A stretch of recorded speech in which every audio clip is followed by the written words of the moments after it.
bloody real. Oh, you got one of those going downwards. Oh, Christ, I don't know what you're on about. One of those going downwards moustaches. Ah, right. No, it's growing in there. Right. So you got a nice warm glow in your picture, Richard. Ooh. It's like a nice warm, comforting glow. Quite warm, I got a white. No, it's. I can't show you the rest of the room. It's too disgusting. Yeah, well, there's red lights and things like that around. Well, half of the room is red, painted red. Oh, I put all my I need a cupboard for my bedding to put my bedding in. Why didn't you get one of those little you could put them in a box, couldn't you? An ottoman. I haven't got an ottoman. No, I never had an ottoman. You could have an ottoman now. My mother-in-law's had one. Like Ottoman. Passed down the centuries. Oh no. Yeah, well, that comes from the Empire, doesn't it? Ottoman Empire. Ottoman Empire. Is this just the three of us? Two of us, three of us? Four of us, yeah. Oh. Well, there's well, we'll see if there's anyone online as well, because the only reason why people come online is because they know you're going to be on it. I don't think so now.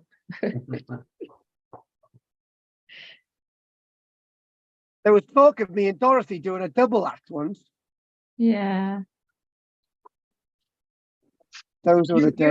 You always need one of them. What are they called? Oh, I've forgotten now. What, assistants? No, one of those. You've got comedy duos. One's a stooge, aren't they? They're like a stooge. They just get picked on all the time. Oh, I used to love picking on her. Yeah. Oh, and then there was Dorothy. Dorothy was good to be picked on. As long as you spoke in a Scandinavian accent, she was happy. Mind you, she gave as good as she got. Yes, she did. I've always wondered if anything ever happens to Dorothy, make sure we get that book of maps off her. What? The maps? Yeah. Oh, you mean, was she donating them? Yeah, we'd love them. Oh, right. If she doesn't want to do anything with them.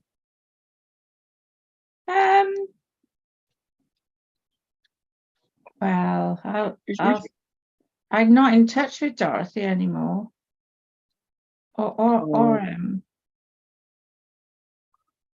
Pat.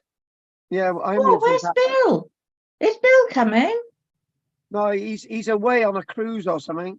Oh, right. With that woman who's 30 years younger than him. Oh, wow. He's a proper dirty dog, he is. He's got all these women around, hasn't he? Well, there are a lot of single women around of a certain age who haven't got husbands, and are maybe divorced or they might even have not been married. Heaven forbid, in this day and age, So maybe it's quite eligible, as a companion. Well, Richard's never been married. Richard's never been married. Oh, I don't think that's true. No. I don't believe you. There's a lady living with him. I don't think he would. Oh, they're living in sin. Oh, by the way, there's 4 people online waiting for us to get going, so we better start. So I'm just getting all the nuances on in the background, and that should be good. Right. So today I wanted us to look a little bit at the Neolithic world and how the Neolithic world is portrayed, and then we can sort of try and follow this line that we talk about every week. I'm just still setting a couple of things up in the background. Hang on a minute. That's gone out. Good. And I got to put this on the Archaeology Cymru page. And we should be ready to fly. Good. Right. Any news from you this week, Richard or Anne? No, nothing really. Well, it Nothing really was stands out. Go on, Anne. midwinter solstice, midwinter solstice yesterday, wasn't it, or today? Yes, it was.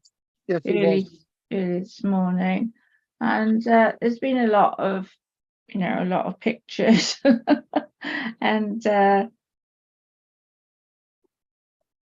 offer to see the solstice at Stonehenge early morning.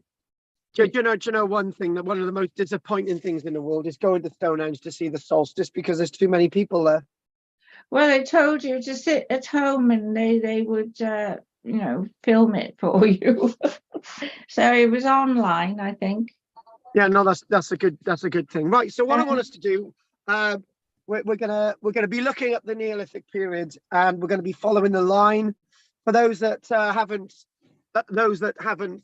seen this before, we've been following the line. The line is the line of history. That is the perception of Professor Tim Ingold, who's an anthropologist, archaeologist, and he's very much learned in seeing that archaeology and history is a watery flow of history that's intermingled.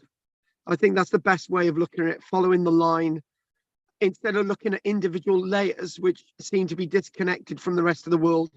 So one of the things that I'm doing at this minute, as we know, we're looking at the Neolithic period in our main class, which is on a Tuesday evening and at 7 o'clock. However, today, I want to sort of link in this idea of the line, and I want to do it by looking at some perceived existing perceptions that some archaeologists have got, looking at the Neolithic period, how that's changed, following the line and putting all that together. So this is one of the books we're looking at today. It's a book by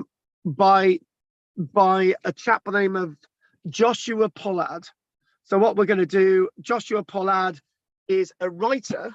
He's also an archaeologist. He's also a guy who made another person very famous, Neil Oliver, Two Men in a Trench. And that was Neil Oliver's, in my view, television debut. And since then, Neil Oliver's been all over the place. He's now become very political. He's politicized. He's sort of realized that, through looking at the world through his archaeology, that when you think about it, like I feel as well, we can learn so much from the past, and we don't. However, that's not what we're saying with Joshua Pollard. What we want to do is we also want to think about this book, which is Ancient Britain. This is by a guy by the name of James Dyer. Now, James Dyer and good old Josh have two different ways of looking at the Neolithic period. This guy's closer to what I believe this guy is saying. This guy here, James Dyer, has had his book republished over and over again.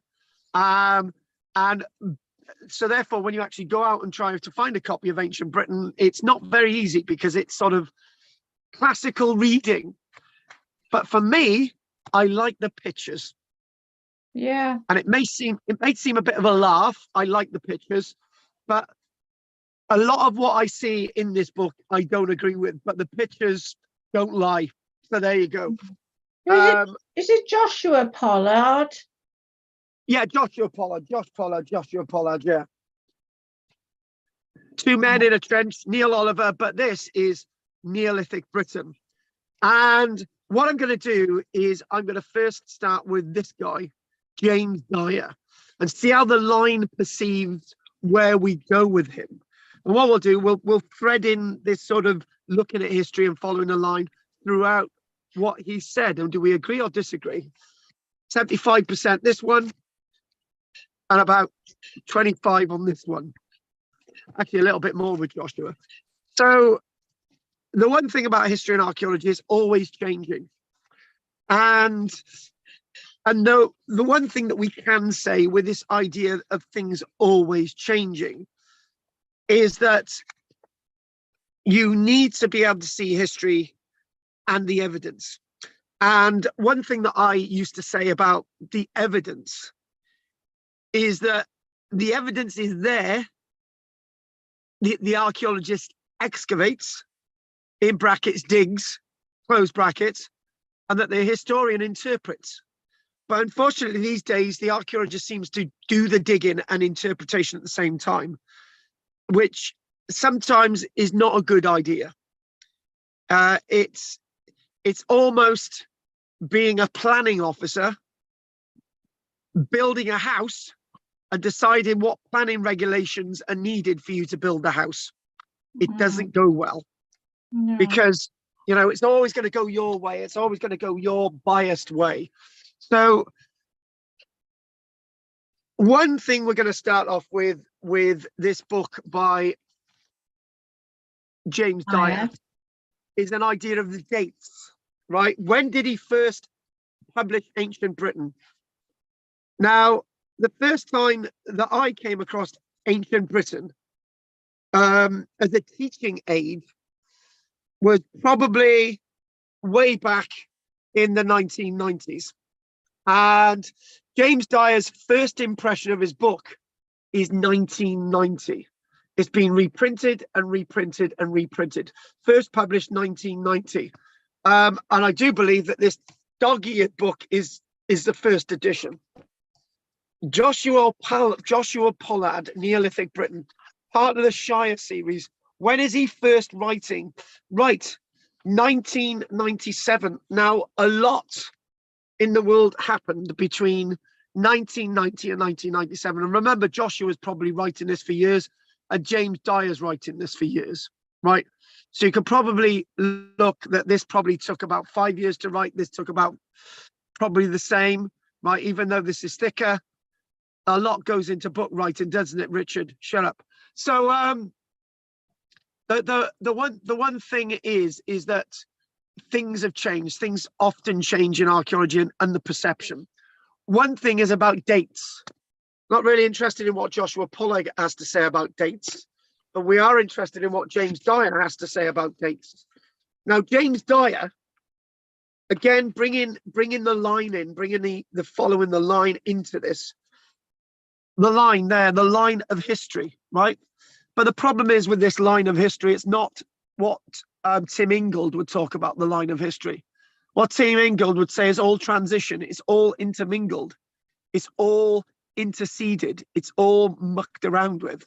But for this the sake of chronology, James Dyer basically said, right, the Neolithic period began on the 14th of October at 5:15 in the year 4,250 years BC. I believe that date there, if you add another 2,000 years to it, that's more like the beginning of the Neolithic. I've got reasons for that. But we also need to know what James Dyer's reasons are. But they're different reasons for me. When I begin my Neolithic, I see it as like, one thing you can't stop is the tide. So suddenly Doggerland's gone by about 8,000 years ago. But this guy is saying that Britain's become an island, and then it's still a Mesolithic period, and suddenly the Neolithic period begins. Doesn't make sense to me. That's another thing. He's quite clear on something else as well, the end of his Neolithic. Well, one thing that we will agree on is sort of the end of my Neolithic as well is roughly about 2,100 years BC, which is 4,100 years ago. I would sort of agree with that, but I'm agreeing with it because of factors that are more discerned with ease of giving a date rather than this transitional idea that I always speak. So I'm a little bit of a hypocrite there. But what I'm saying is with my Neolithic, it's a bit more fluid. So in other words, what we're talking about is agriculture suddenly starts dripping, animal husbandry starts to dripping, burning bodies starts to dripping. We start to see a couple of monuments here and there, and that builds up, and suddenly there's this great flood. And then suddenly that's the beginning of our Neolithic, right? But you can see what I did earlier on, all that bit, then a little bit of agriculture was already happening in Britain before the Neolithic began, before the tide took the land bridge away. That great monument in Scotland near Aberdeen called Warren Field. That was like a big monument that they were building. That's in your Mesolithic period, right? And then you go into the Neolithic period, that flood, and then suddenly all the other things start to happen, right? But it's all about transition. Nobody ever nobody ever woke up and realized that Jesus Christ had been born, for Pete's sake. You know, we were looking at sort of Christianity and what people's perceptions are earlier on, but nobody ever woke up and thought, Jesus has been born. And in a way, to try and get to that, to try and get to the beginning of the Neolithic, and you know, and all these different things, you've got to think, did any of you guys wake up and suddenly realize that you're no longer in Europe politically? No. There's a date, but none of us woke up and suddenly realized we were in Europe. It was a transitional thing. People wanted to leave political Europe for decades. In fact, Tony Benn was saying in 1974, let's get out of Europe, right? What I'm trying to say, it's very little in history is like that, right? You know, I even argue this when we look at the Second World War. The Second World War didn't happen on the 1st of September. The Japanese had been fighting the Russians and the Chinese in Asia for years, right? We were that year, 1939, we had just come out of a war in Franco's Spain, for example, right? There was the Italians were invading different parts of the world, right? And then, you know, and Gandhi was trying to form some kind of revolt, peaceful revolt against the English, which was actually starting to turn a bit bloody in India, right?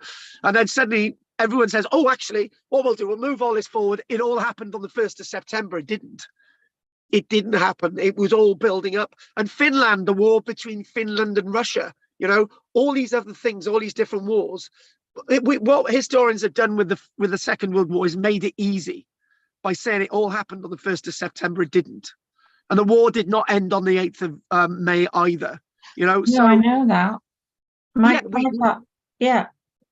So what I'm trying to do, one of the greatest experiences I've had, sorry, we've gone off on a bit of tangent because I got to get back to this, but it's really interesting stuff.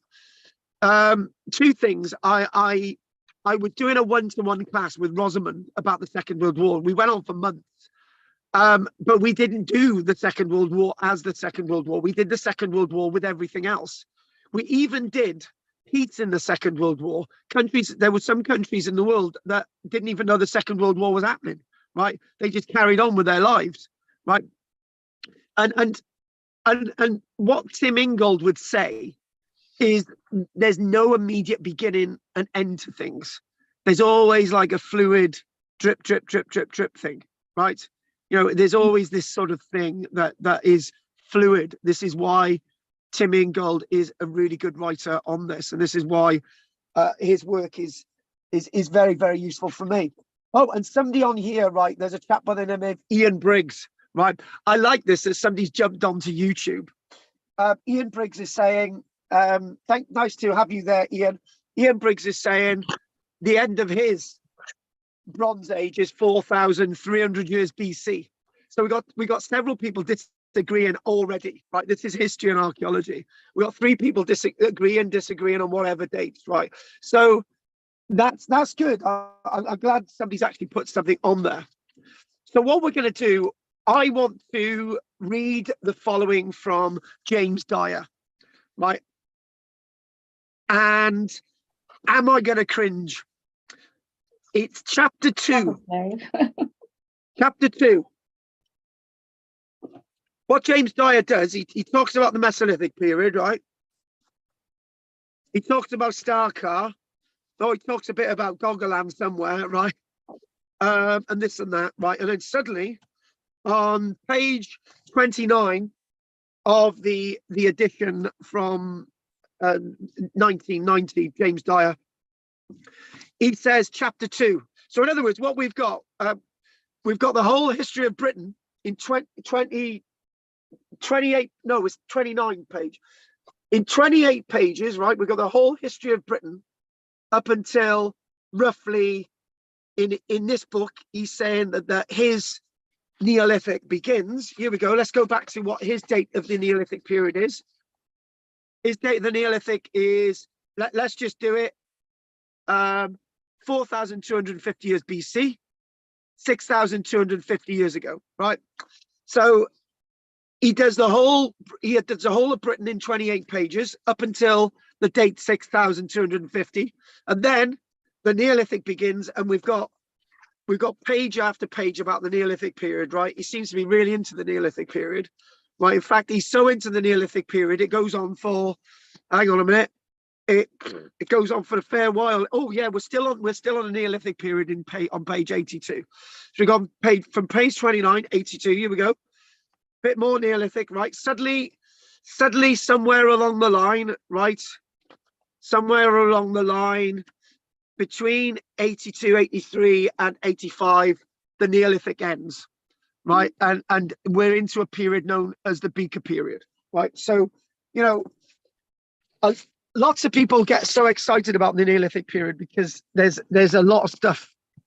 There's a lot of stuff out there, you know, there's a lot of information to be studied. Anyway, what does he say? Go to this. He says, agriculturists and monumental builders. The first farmers had settled in Greece by 6,500 years ago. So what I'll do with all these dates from now on, I'm going to make them before presents, right? So 8,500 years ago, he's talking about the first European farmers are settled in Greece by 8,500 years ago. What's wrong with that? What's right with it? Carry on a moment.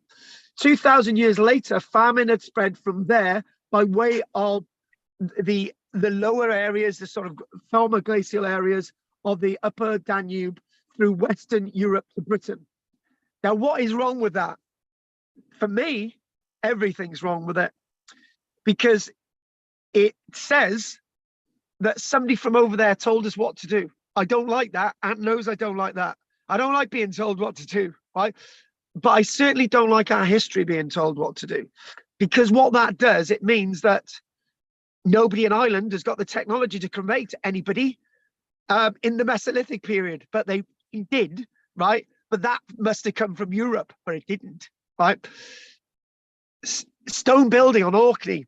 Obviously, somebody from Europe sailed all the way from the Netherlands up to Norway, and then Norway to Orkney, and then told the Orcadians how to build stone circles. And then the Orcadians moved the skills of how to build stone circles throughout Scotland. By the way, we'll chuck a couple in Ireland as well. Well, we'll go over to Ireland and eventually we'll get to Cornwall, right? That don't go. Because it don't go, right? It just don't go. What it does, it says that people on the planet do not have the ability, right, to get out there and use their minds to develop their own skills, their own sense of vernacular ideology, right? And to me, right, if we want to use the word properly, it's quite racist by saying that that we're reliant upon other people, right?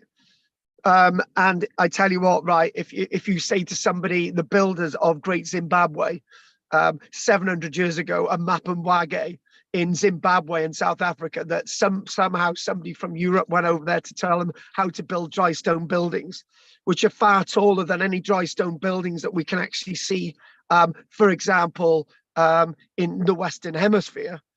They would be very insulted by that. And if, in fact, Dan, I'm going to give you a really interesting fact. I've never realized this, but I've just realized it in saying the dry stone walls of Mapimwage in Great Zimbabwe, particularly Great Zimbabwe, some of those walls are 5, 6, 7, 8, 10 meters tall, and they're dry stone. And guess how tall some of the dry stone buildings are on Orkney? 12, 13, 14, 15 meters. Because people develop the ideas how to do these things at different times. It's called determinism. They're determining their vista, their landscape, their ability to cavort within the world of history and archaeology. Right, we've done that bit. We're not getting too far with this, actually. And then James Dyer says the following: there is much debate as to whether this represented a movement of people or simply of ideas.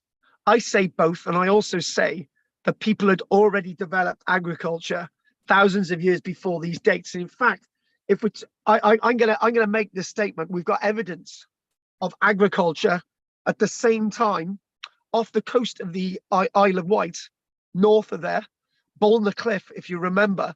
We've got evidence of grains, we've got evidence of growing, we've got evidence of agriculture around 8,200 years ago, right?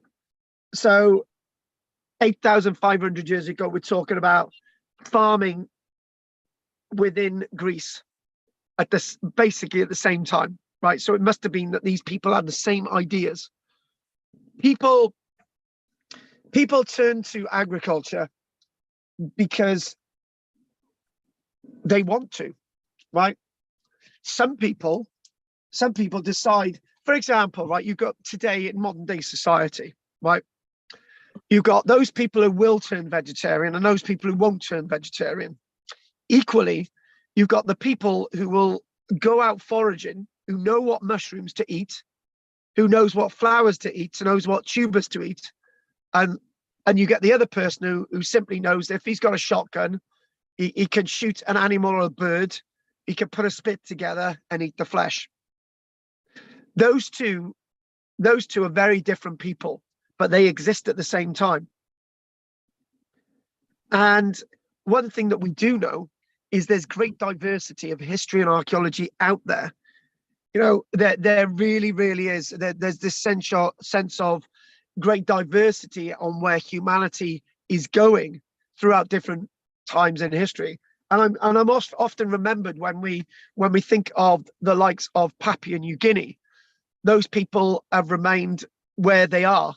So if you want to use the ideas of Tim Ingold, they've remained where they are. They don't, you know, it's a really, really strange one, but they've remained where they want to be, right? Mm-hmm. It's a bit like some of the people of the Kalahari.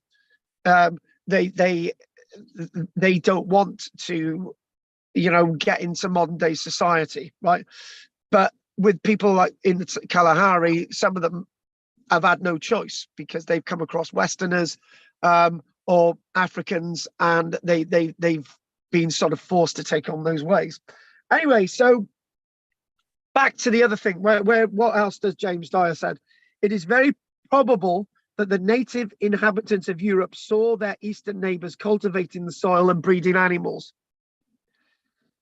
I struggle with that, because what that's saying is that you're waiting for people to come in, or you're waiting to see something to happen to do it.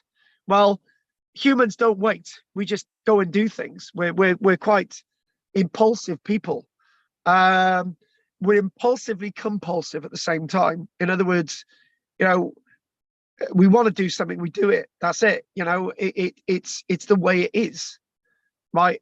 I, for example, the other day, I thought, right, I need to build a wind barrier, right? And I need to build a wind barrier. And I thought, right, how do I build a wind barrier? What I'm going to do, right? I'm going to build up I'm going to get a digger here, and I'm going to sort of rip up the soil, and I'm going to build this huge bank, right? That's how I'm going to build a wind barrier. And I basically thought, well, hang on a minute, right? You've been an archaeologist for all those years. What you do is you cut the sods of earth across the field, strip the field of sods of earth, build a bank with it. How did they build Silbury Hill? Sods of earth. And look how all that ended up in. How did they build these Roman forts initially, right? Sods of earth. How did they build Staingate, the Roman road that went from sea to sea up in the north around 80 years AD? They built it with sods of earth. How did they build the original roads across Britain? Whoever built them, right? Sods of earth. That's how you build roads, and that's how you build banks, and that's how you build windbreaks. And also I then realized that by stripping the sods of earth, all I need to do then is, in the next few months, is get a hoe in there, turn the soil, and I can plant crops. But that happened, right? Even though I probably knew it in the back of my mind, that happened. I just did it, right? Because it was more sense than getting a digger in.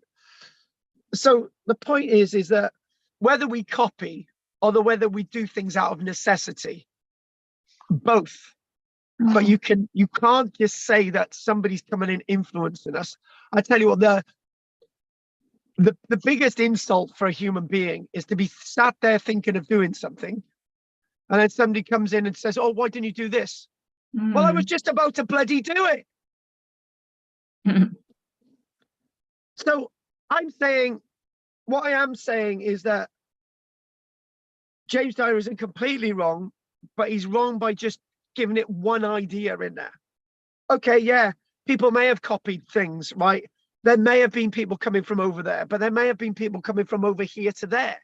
There may have been, there was that sort of mixture, that admix of ideas going back and forth, which makes the interesting diversity of humanity the way it is today. Sometimes the agriculturalists needed new land and physically moved further west. Or their expanded families, I'm grinching now, moved off in search of new areas to cultivate. I'm going to bite my tongue. Prospectors and traders also moved west in search of new sources of raw materials. What is right about that sort of paragraph? What is right is that people are going to be moving around with ideas, right? We could go with that each way. But what I can't go with is the following. I can't go with the idea that people needed new land, right? I can't go with the idea that people had to move physically west. And the reason why is this. It's quite simple. It's really simple. You go to France today, and I'm told that if you time it right, you could probably go all the way across France without seeing a single person on the motorway, right? Without passing a single car. Don't know if this is true, right? We'll take it another way. You could walk from the north of France all the way through to Marseille without seeing a single person. With a population of roughly 80 million people in France, right? Now, 80 million people wouldn't have even been the population of the world in the Neolithic period, right? Population of the world today is something like 7 billion, isn't it, right? So how can you say these people needed, there was so much land out there, right? There was endless amounts of land, right? And, you know, there's people out there saying that the population of, that the earth isn't overpopulated. In fact, you know, the earth can cope with another 12 billion people, right? Let's just not do that. But people say that because there is a lot of land out there still. It's how we use it is the wrong way. It's how we use the land is wrong, right? If we use the land properly. But the point being is that you don't need to move anywhere, right? You really don't. because there's land aplenty anyway, wherever they are. But again, I'm not ignoring the fact that some people would have moved, but there wouldn't have been mass movements of people because there weren't mass numbers of people to move in the first place, right? This is, you know, it's odd that we use modern perceptions in looking at the past. For example, I use the word Lebensraum a little bit, and it basically means living space, German for living space, Lebensraum. And it was something that the Nazis used to say, we need to find Lebensraum.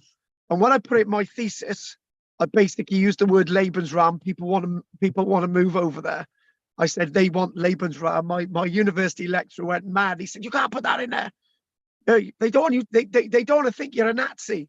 And I just thought, but actually, it's quite a nice word, living space, Lebensraum is quite a nice, you know, these people in the past needed Lebensraum. No, they didn't, right? It's only in more recent years that people have needed more space. But even then, there's still a lot of space. Anyway, moving on. Let's not turn this into a diatribe. And we've still got 4 people online. And I'm just going to say that if they want to make a contribution as I'm talking, get in the chat box. Al, who's joined us before, has mentioned mound life. I like the word mound life. It's a nice thing in it, but mound life, mound builders, North America, like it. Yeah. People living on mounds in places like Mesopotamia, right? Mounds, love mounds. So James Dyer goes on. By the middle of the 5,000 years BC, right? So 7,000 years ago, Britain had become an island. Yeah, we've established that. We know Britain became an island. But there's one thing that James Dyer is very, very right. He says that,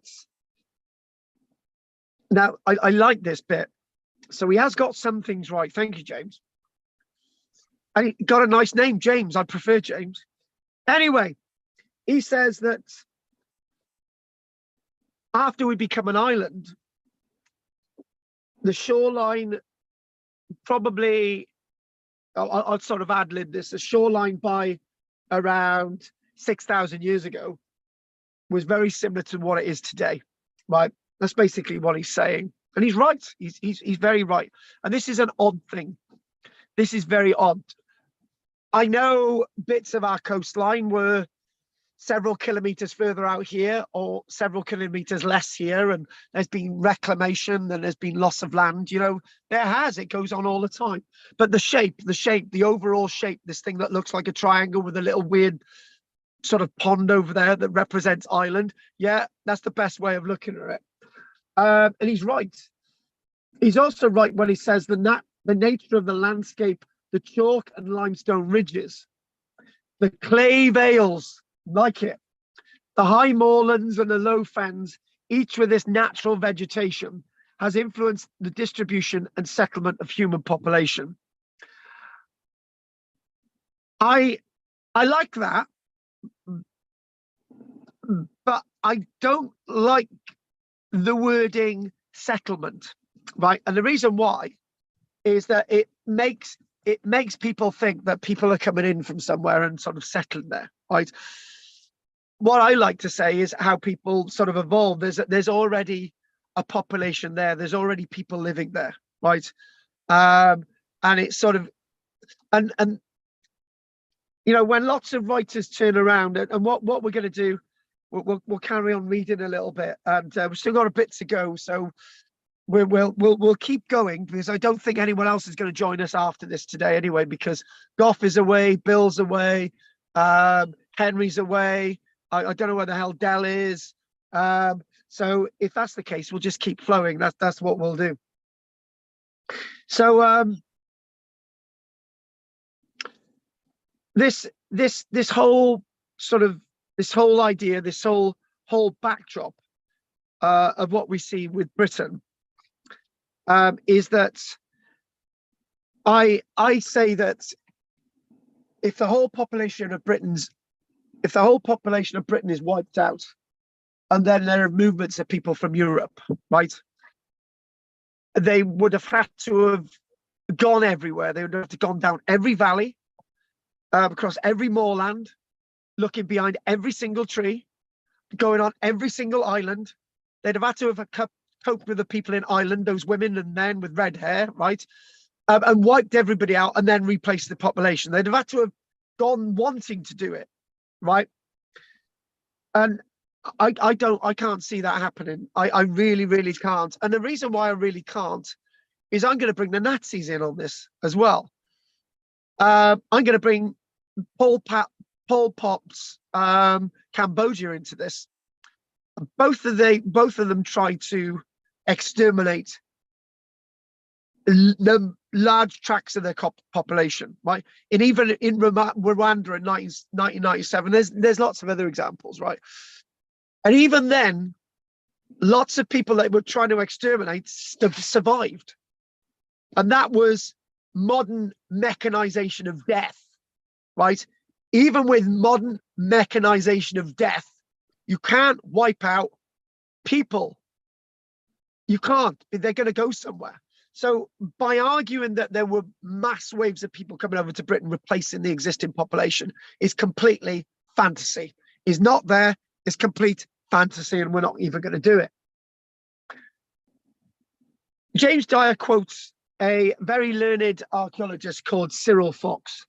More than 60 years ago, at this stage, more than 60 years ago, so we've got to add 60, we've got to add 30 years to that. Here we go. So we're going to reword that. More than 90 years ago,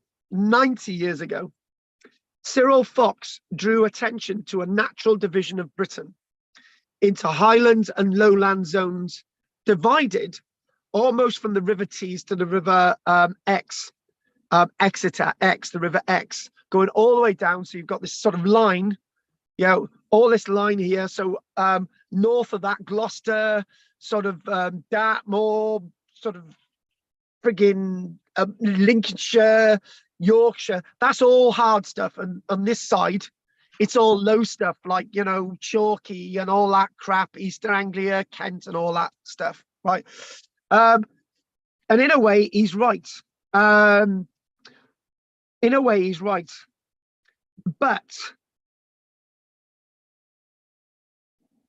even with that, people settled wherever they wanted to settle. They did. They would settle in upland areas. They would settle in lowland areas. They would choose to go wherever they liked. There's benefits living anywhere, right? I actually, a couple of years ago, we were looking for somewhere to buy, right? And there was a quarry, and I thought, brilliant, quarry amongst trees, right? We'll live in a quarry, perfect, right? Because you're sheltered. Who wants to live in a quarry? It'd be great to live in a quarry. Who wants to live on top of a hill? I'm living on top of a hill. Who wants to live in a town that gets flooded? Somebody lives in a town that gets flooded. Who wants to live in Brackler in Bridgend? Nobody, but people live there. Who wants to live in Barry? Sad people. Oh, sorry, Richard. So people will live wherever they want to, depending on the resources and why they want to be there. It's going to happen. It's the human condition. The point that James Dyer's making is the southeast presents a low-lying, easily accessible shore to the continent, right? And that's all right. You can state that. The Thames and many small rivers are waterways that stretch deep into the forested hinterland. We'll agree with that. We'll ignore the earlier sentence. It detracts me from what I want to do. I agree with that. And there's a powerful statement to be made about that. And then opposite in France, Belgium, and the Netherlands, great rivers such as the Seine, the Maus, the Rhine, the Weser penetrate hundreds of miles deep into Europe. For some, these rivers were routeways leading from inland Britain to deep inside Europe. For others, they were barriers. And you know what? That is something I agree on completely. But you know, it's like it's like the Neolithic was the Neolithic, like the Mesolithic, but more so the Neolithic. Even in the Neolithic period, you could probably get over the Channel to Ireland and sort of get over to Europe without much problem, right? Because the waterways weren't that deep and they weren't that wide, right? You know, what is it, 25 miles from Dover to Europe, right? I think it's something like that. Well, back then, it was a matter of a mile or so, a couple of miles. And then you'd go up down the River Thames, you just go across that bit there, right? And then you'd go off one of the rivers. Let's go down the Rhine, right? These were all waterways. And then if you went a bit north, yeah, that would be very sort of choppy. That would be the north, say. If you go towards Cornwall, right? If you go towards Cornwall, you starting to get out into deeper water. But even then, the waterways are very important to these people, and we'll agree with that. Let's forget about roadways and trackways being how people carried themselves. Think about rivers and the waterways. So carrying on, what seems to be clear, around 5,000 years ago, primitive farming systems were established in these river valleys. To me, they were already there. Now, they kept sheep, cattle, grew wheat and barley and made pottery, right? And what excites me about that sentence is the sheep and the cattle and the wheat, the barley and the pottery. There were sheep around and cattle around in the Mesolithic period. They had naturally come over from Europe. There was a little bit of wheat, and we're really not sure what's going on with the pottery. But one thing that we will say is that a single sheep you can do so much with, right? A sheep, you've got its wool. A sheep, you've got its manure. A sheep, you've got its milk. A sheep, you've got its horns. If you've got more than one sheep, you can have other sheep, right? And a ram. And you can eat its flesh. You can use its skin. You got the wool. I think we already mentioned wool. But sheep are good for another reason. They are the animals that are going to create more land. Do you know what? I planted a tree here the other day, right? And one of my sheep was munching on it, and I thought, you little bitch, right? However, sheep will eat anything. I've got goats. They don't seem to eat a lot, to be honest with you. They're lazy little buggers. But sheep themselves, right? They will go into woodland and they will trample the ground down, then they will eat. And they'll go a bit further into the woodland, they'll trample the ground down, then they will eat, and their dung will go on the ground and all the rest of it. And cattle will do a lot more damage than that. So I get very excited when we mention about sheep and cattle. And obviously wheat, barley, and pottery. Now, one of the things I went off on a tangent the other day was pottery. And one thing that Tim Ingold would disagree with is this statement. Hang on a minute.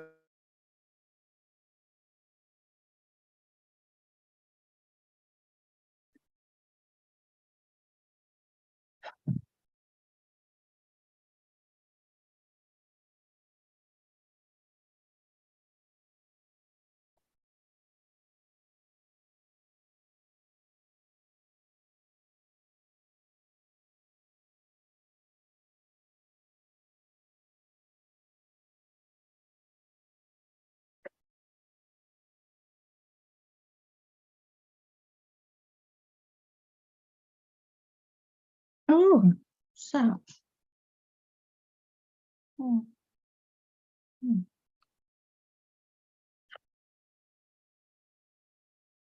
Oh. Oh, Richard, you're the host now. Oh, has he lost connection? You'll have to put your you'll have to put your sound on.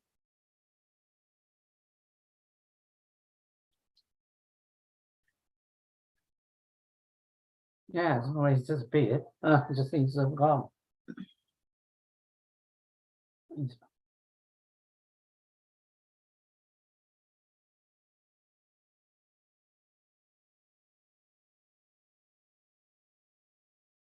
I suppose he knows, does he?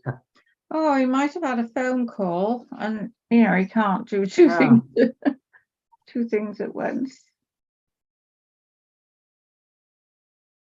Give him a few minutes. He doesn't have to ring. In case he thinks we're still on. Well, I don't know what I don't really know. I suppose it's hard to know. I do think that James Dyer is the way he writes is quite old-fashioned, you know. Oh. Oh.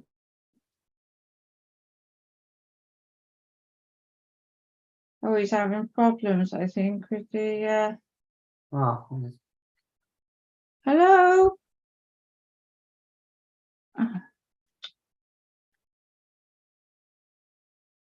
Oh, heck. Why can't I get, I can't. Oh, right. Try again.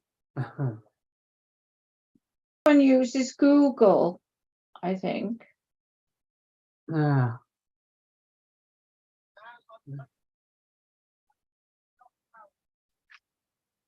Okay. He's lost power. Yeah, okay. Okay. He's lost power, so he's having to, he will come online soon. All right. You didn't have you got Ancient Britain by James Dyer?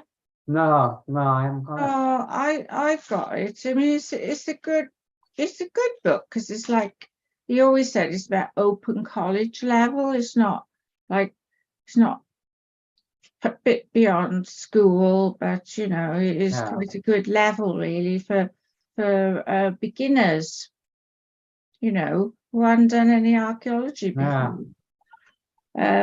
And so it served its purpose as far as I was concerned, you know, and I think it always would. But I think what Carl's doing now is going, you know, deeper into the philosophy of archaeology, Yeah. or anthropology, and the science of it, even, you know, which Right, back to it. I'm back. I'm back. James Dyer. I'm back, folks. Yes. Right, sorry about Okay. that. That was a bit weird. I was just about to say this is something that James Dyer would He's trying to disagree eat with. his pudding. Turn your lights off. What? Who's that? Richard Stanton? He just put it. He's trying to eat his pudding, yeah. And he won't, and mind Right. you, I'm gonna lose my flow. Right. One thing that Tim Ingold would disagree with is the following statement. Right. And what we should do is try and get a couple of images up here as well. So let's just get some images up on here. And what we'll do now, we'll share and we'll get some images up on here, and we'll start this. And we'll do this. And there we go.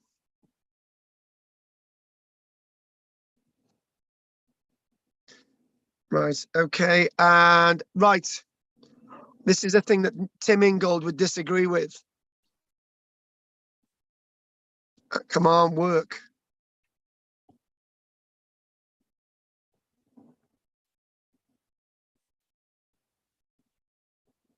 Oh, we've actually gone to a really strange place at this minute. Basically, one of the things that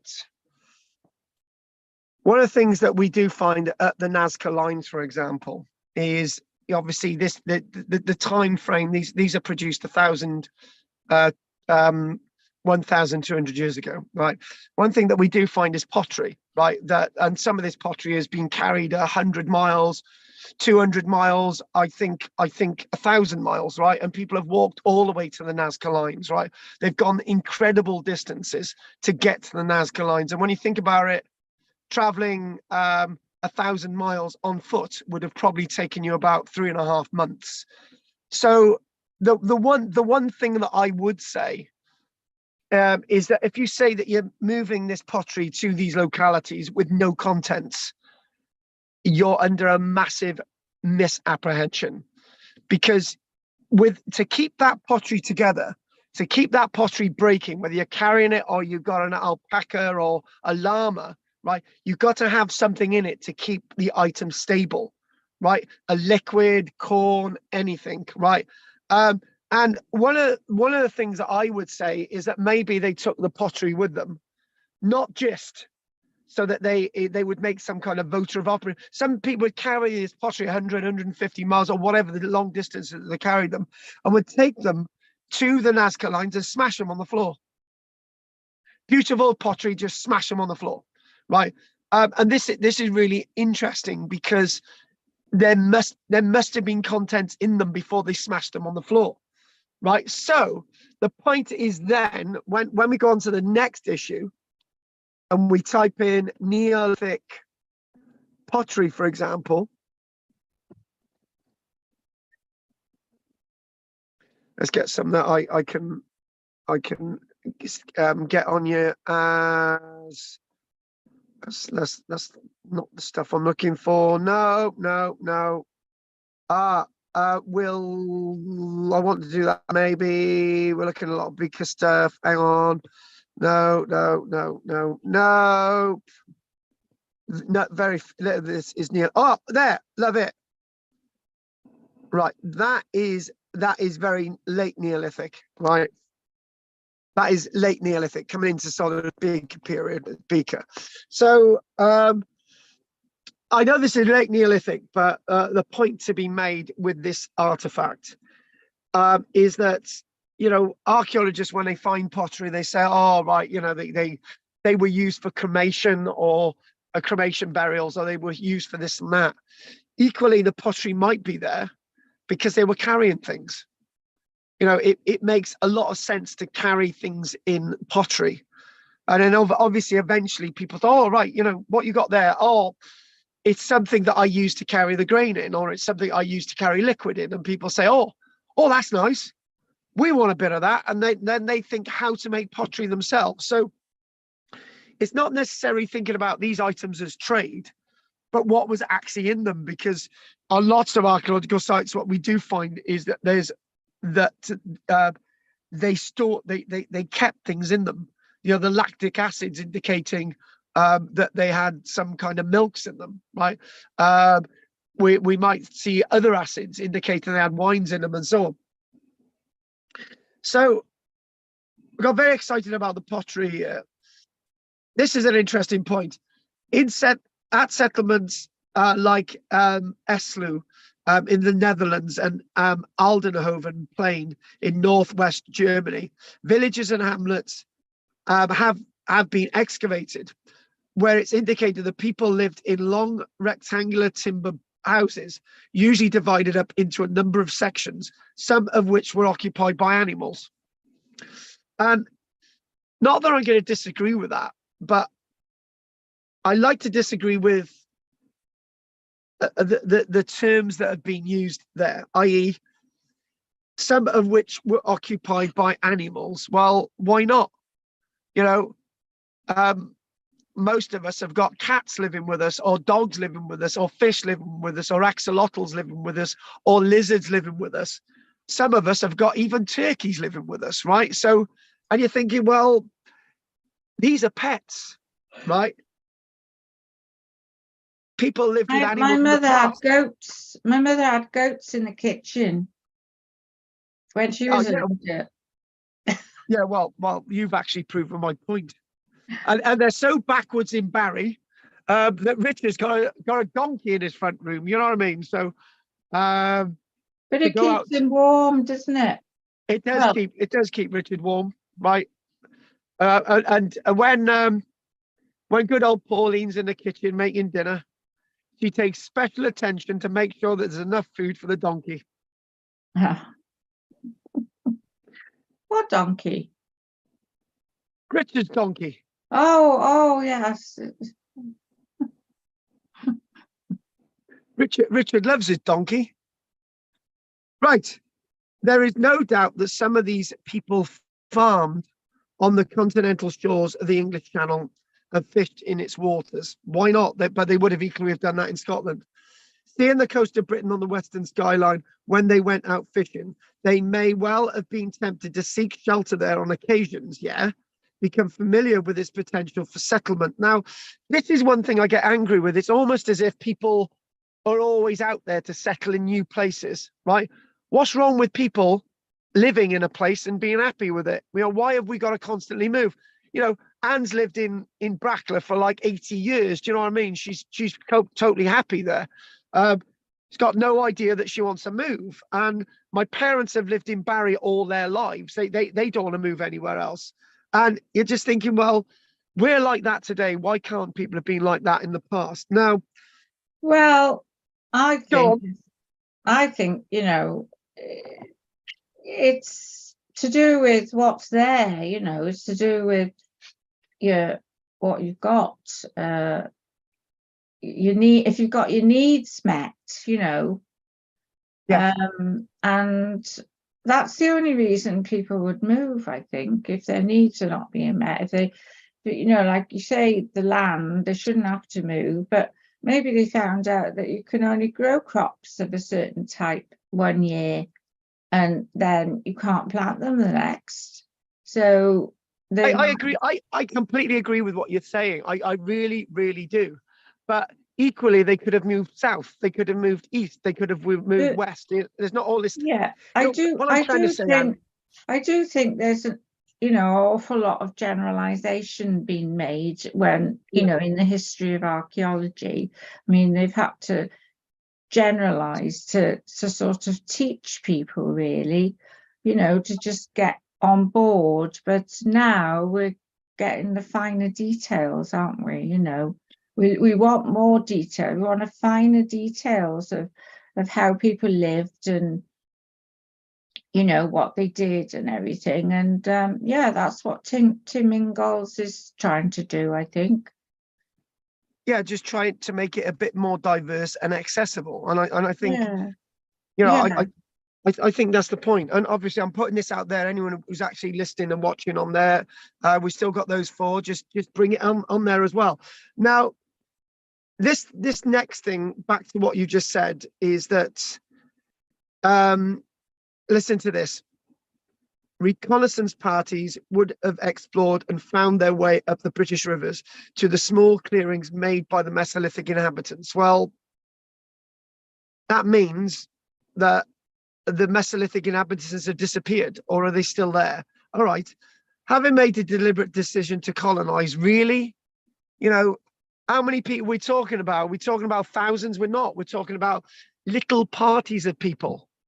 And this would have gone on the other way around.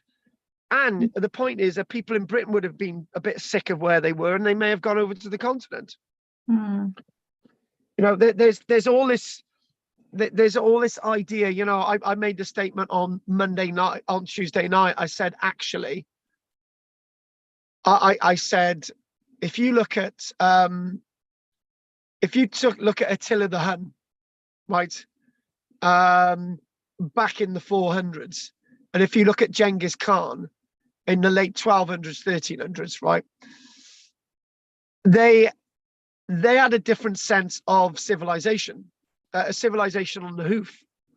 The Mongolian Empire was one of the biggest that the planet's ever seen. It stretched all the way from Mongolia, mostly across Russia, through India, all the way over to Iran, all the way over to sort of the foothills of sort of Europe and whatever. It was massive, right? It didn't last long, but the fact of the matter is, it saw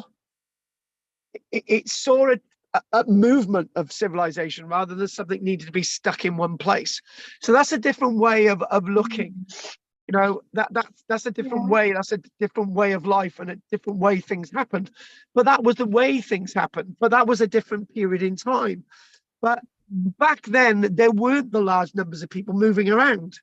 So James Dyer goes on to say, he says that the British rivers to clear, back to the Mesolithic, inhabitants and the clearings that they'd already made. He says, having made a deliberate decision to colonize, they would have perhaps have transported cattle for grazing and seed corn for cultivation in small garden-sized plots, leaving one or two of them of their number to tend them.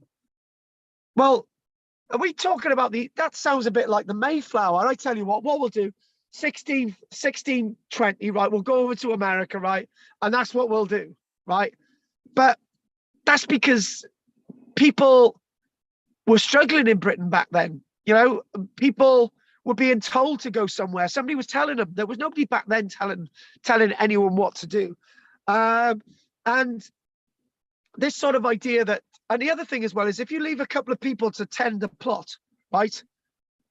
Then what's saying that they're not going to bugger off somewhere else? And what's saying that somebody ain't going to come in and say, oh, actually, you know, why did you do this and that, right?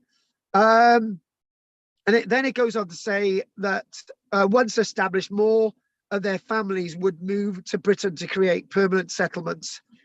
These were the pioneers who would take a century or two to adjust to their new land. Do you know what?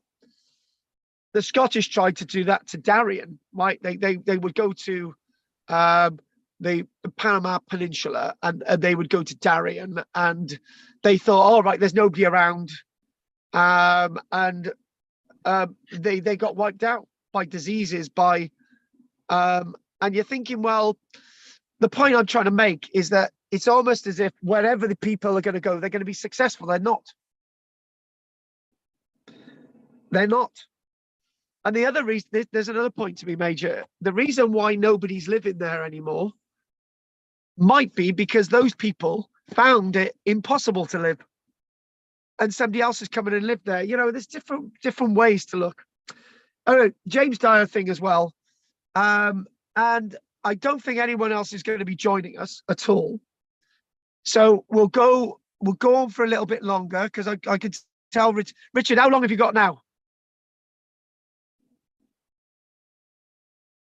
He's disappeared. No, I'm here. No, I'm all right for a bit. Fair enough. Fair enough. We might have a little break in a moment. That would be nice. I want us to, that would be nice. That would be nice. I've made some tea, but it's brewing. Right, all right then. I'll just do this next point, and then we'll do a little bit more of this, and then what we will then do, we'll look at the Joshua Pollard stuff. It is worth noticing that some archaeologists believe that this process took place in reverse. Yeah, I believe it happened both ways. Mesolithic inhabitants of Britain crossed to Europe. I'm with that. Saw the farmers there and borrowed their ideas. Oh no! Why can't it be that we gave them ways of doing things? Saw the farmers there and borrowed their ideas, transporting cattle seed back to Britain. Well, no. Why can't they have just gone there with our ideas? This is a technical point which will continue to be debated for years to come and need not concern us deeply. Yeah, well, it does concern me.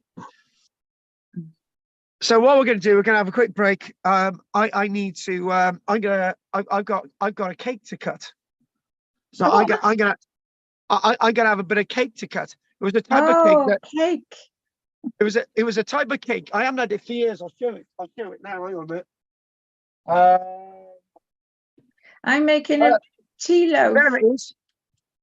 Cottage bakery cake. Oh, we can't see you. All right, I'm coming on now. That's because I've been naked for most of the class. There. Oh, it's chocolate. Layer cake. It's a chocolate type of cake my grandparents used to have. Oh. So what I'm gonna do, I'm gonna put the kettle on. Right. All right. We're gonna have I did make some tea, so I'm going to pour it. Yeah, but Richard and I. Right, Rich, we'll just have a quick break for a couple of minutes. Okie doke.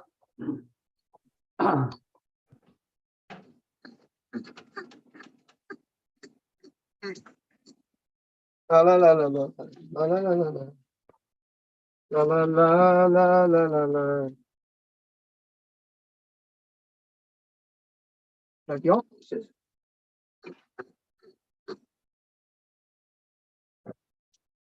I might have 2 pieces.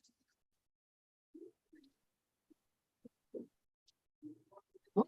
So what's it firing? It's not doing anything. La la la la la la la la la la la. Anyone who's watching, we're having a quick break, guys. Just having a quick break. So anyone watching, just go off and put your kettles on and stuff. And we're just going to do that. If you leave me now, you take away the greatest part of me.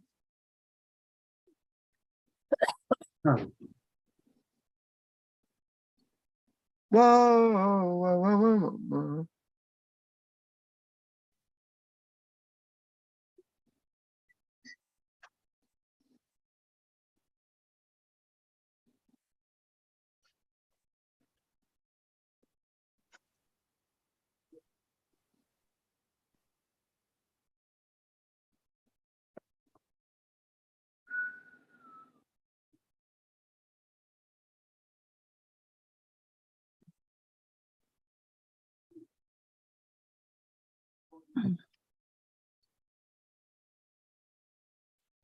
I'm making a tea loaf, I am.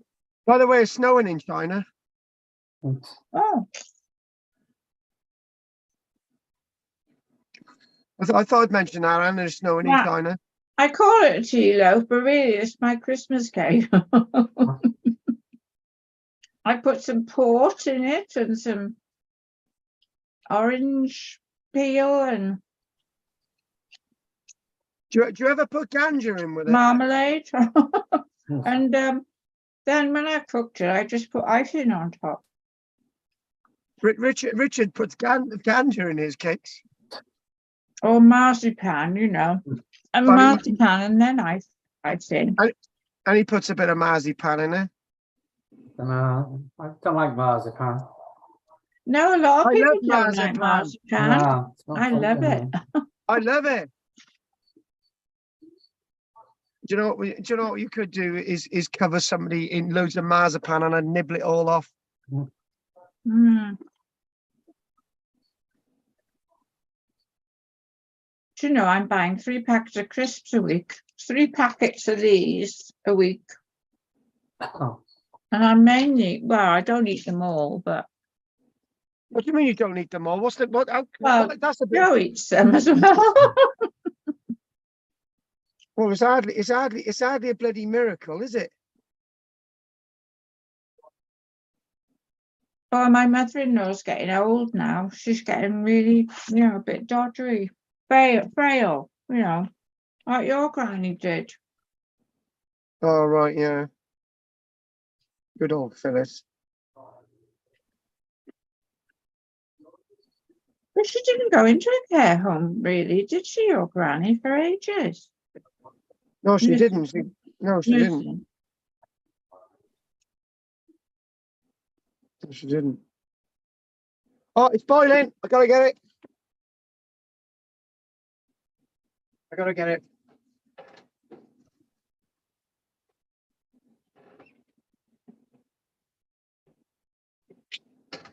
All ready for Christmas then?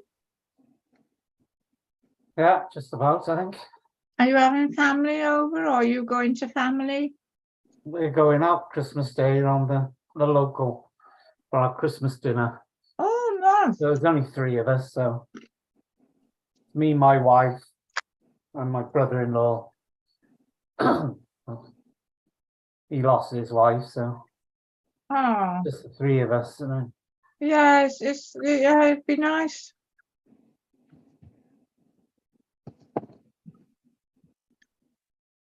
So we went last year to the Oh, only good. 5 minutes up the road. So Yeah. we thought we'd give it a go last year, and it was really nice.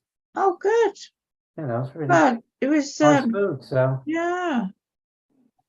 I won't ask you where, not online, but Well, nobody's gonna beat him up, are they? they might come and, oh no, they wouldn't know at what time, would they? I'm just thinking about the numbers Go you on. gave me for the bank account. Right. You gave me two, didn't you? Two different ones. Yeah, I had a grey moment. Oh, Yeah, both bank accounts are functioning still, but the one will be closing in the next few months. It's just trying to get everything over to the new one. And what I accidentally did was sent the old one to everybody. yeah, you did. I said to people to change it to the new one, and I gave them the old one, which was already the one they had. Oh, so have we got one now? Have we got the right one? I gave it to you earlier on, didn't I? The last Right, one you gave me. Right, the sort code should be right 832833.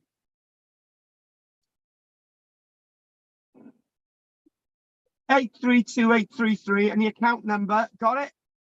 832833, yeah. The account number is 0018 Yeah, 0018.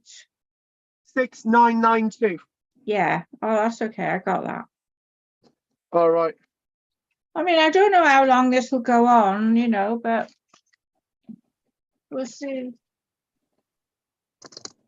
We'll see how it goes. At the moment, you see, Joe goes out on a Thursday and I'm not getting the benefit. So if you change to Wednesday, I can have my Thursday evenings to myself. Ah, Hmm. that'd be a good idea. Hmm.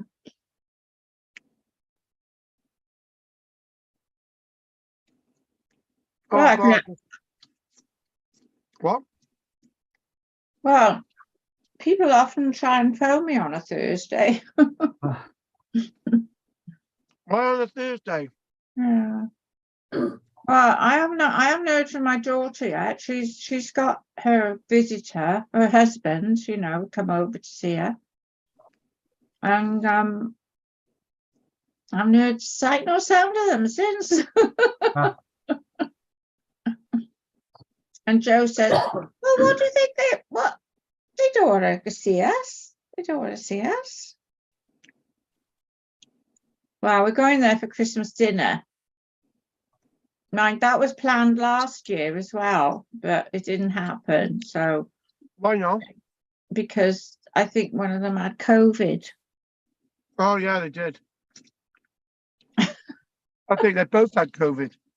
So we had to have like, you know, a little gammon, you know, a little bacon joint thing.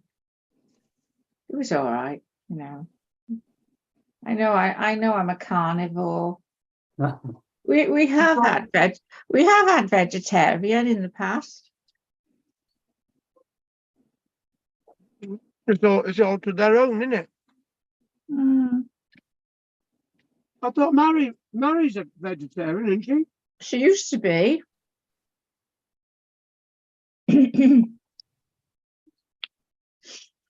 What, she's not now then? Hmm?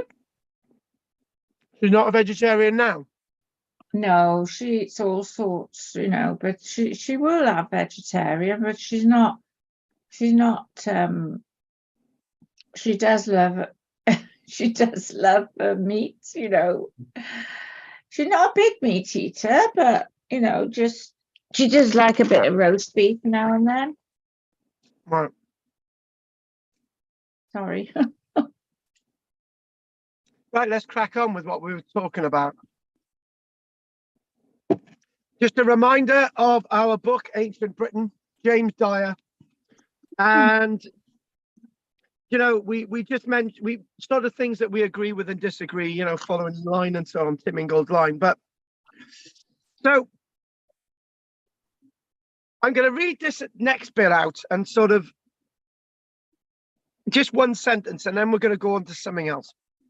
Movement for the first farmers was difficult due to thick forest cover and marshes. Well, I'm going to change that with movement for people always in Britain is going to be difficult, but it's always going to be difficult in Europe as well, because there's trees every bloody where. So sort of obvious more than anything. Next. James Dyer would have had us have cut them all down by now. Yes, and we haven't. Here we go. This is one. Wheeled transport was unknown in Western Europe, though heavy loads could have been moved using land sledges or slide cars. But for the sake of argument, no SHI. The thing is, right, you can't use wheeled transport at all, right? Because you can't. You know, this sort of thing in the Iron Age, that there were chariots every bloody where running, going across frigging fields up and down. Britain was never like that. You know, we've only started, you know, unless you've got somebody mowing the land, right? With an industrial mower, you're not going to have these bloody chariots going everywhere, right? But that's going to come, or did it? But anyway, the point is that you can only use wheeled transport on trackways or roads, and only in the summer months. So, you know, there just wasn't the need for it, right? And the other thing as well is, this is why in the 1750s, we suddenly started to have loads of canals, because you couldn't move anything on the roads. You couldn't move heavy roads on the load. You couldn't move heavy loads on the roads. But the point is that in many ways, wheeled transport is a modern obsession. It really, really is. You know, we think that the Romans had carts and, you know, this type of thing all over the place, but you start to think that to have wheeled transport, you need a road network. Well, the other thing is, hang on, stop. The other thing as well is, the Incas had thousands of miles of roads, but we don't even know whether they had much in the way of wheeled transport. They had roads, but they didn't really have wheeled transport. And oh no, I was going to say, well, in the cities, they, you know, in their towns, they must have had roads. You know, earth roads, you know, and trackways, I suppose. Yeah, but obviously that's good to get from A to B. Why do you need wheeled transport? The point is that it's just a bit of an anathema about even talking about wheeled transport, because it's just not relevant. What is relevant is the fact that water provided the best means of transport in all forms. You know, he's talking about small skin boats like the Eskimo whaling umak or the Irish curragh or the Welsh coracle, and you're thinking, no, yeah, yes, and no, because what we got in the Mesolithic period, we've already got oak canoes that are 3, 4, 5, 6, 7, 8, 10 meters long, right? You don't even need these little skin boat thingamajigs, because you've already got evidence. So people are out there using the waterways. Already established as fishermen, they would now make the dangerous voyage across the channel to ferry sacks of corn and animals to the British Isles. Oh, come on, stop! You know, stop, please, just because it sort of makes Britain out to be one of those so backwards places that history only began in Britain. History only began in Britain after Doggerland was flooded, and also 1,000, 2,000 years after people started bringing stuff over from Europe. I find that really, really insulting. So I'm going to completely disagree with that. And then he's talking about, bringing animals over like sheep, cattle, pigs, and goats. Well, I know most of these are not indigenous to Britain, but there's evidence to say that lots of these were already over here. And also, if you bring a lamb over, or you bring a piglet over, you can just put it under your over whatever you're wearing, right? I was going to say coat and jacket, but your overcoat, we'll call it. And actually, there's evidence to say now that wet nurses, human wet nurses, would suckle the animals as they moved. Yeah. And why not? I suppose they would, really. Yeah, and why not? You know, Well, they were just as important, weren't they? As their own babies. children. Exactly.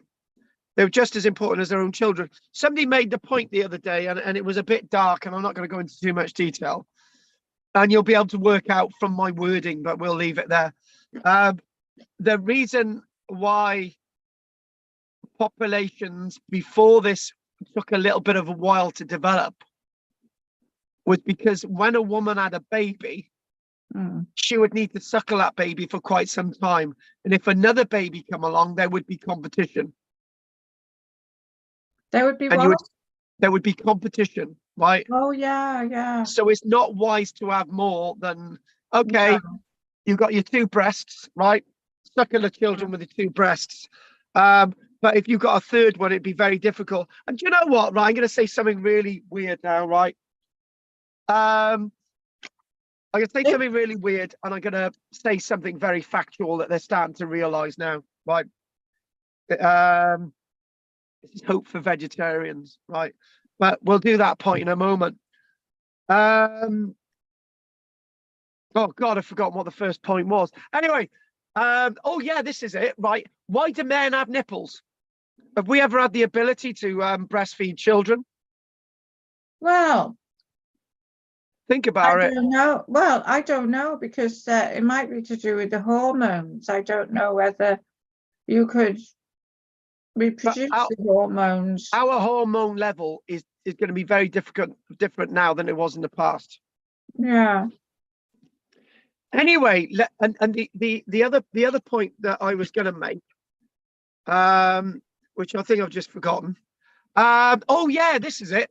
They've actually done scientific research now to prove that that cows don't need to give birth to calves to give milk. Well, or they don't need to give birth to calves on a regular basis. And as long as you stimulate the udders, the cow will continue to create milk. They've proven it because, they've proven it because some women can continue to give breast milk years and years after their child was born. Yeah. And what were you going to say? Oh, some people have more than two nipples. They have like the vestiges of Is that Mr. Scaramanda, the one, the man with the golden gun? He had 3 breasts. No, I'm talking about like the vestiges of like the markings of nipples. The markings, because unless it was chicken pox, I thought I could see on my son, because he was very, very fair. I think he had like looked like sick needles, but it was just sort of like a little round. I think that people can have more than 2 nipples, more than 2. Like what I'm talking about is animals, like a pig. You've got about 6 or 8 nipples.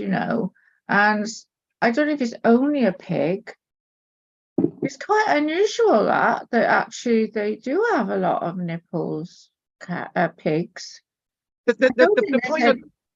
point I'm trying to, sorry, Anne, right? The point I'm trying to make is that we make so many statements about history and archaeology based on our modern persona. Yeah. and what we don't do is try to understand the past in another persona, right? And make your point there. I'm going to make another point, and then we'll get back to the text. No, I do understand Right. what. Yeah, I do. Yeah, I So, understand. What you're saying. what I've done a video recently on it's called Cosmopolitan Britain, right? I haven't had much backlash, but I knew I was going to have a little bit of a backlash. Not many people have watched it, but the point I actually made was that what is the big deal about having people that may have come over from Africa as traders in the Roman period? What is the big deal about finding evidence of 4 Chinese individuals in Roman London in about the 200s? What's the big deal, right? And they say, oh, that can't be it, even though you got the evidence there. And I start to think, well, the problem is if you're not going to have an open mind, why even bother looking at this? Yeah. So here we go. We can imagine, and this is not Tim Ingold, this is James Dyer.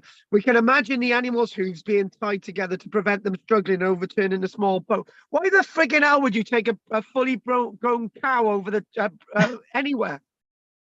You just bring a calf. Well, can I just say, Go for it. they used to put to cross the ferry from Strangford to Ports Ferry. They only had a wooden, ferry, and they would put a horse in it.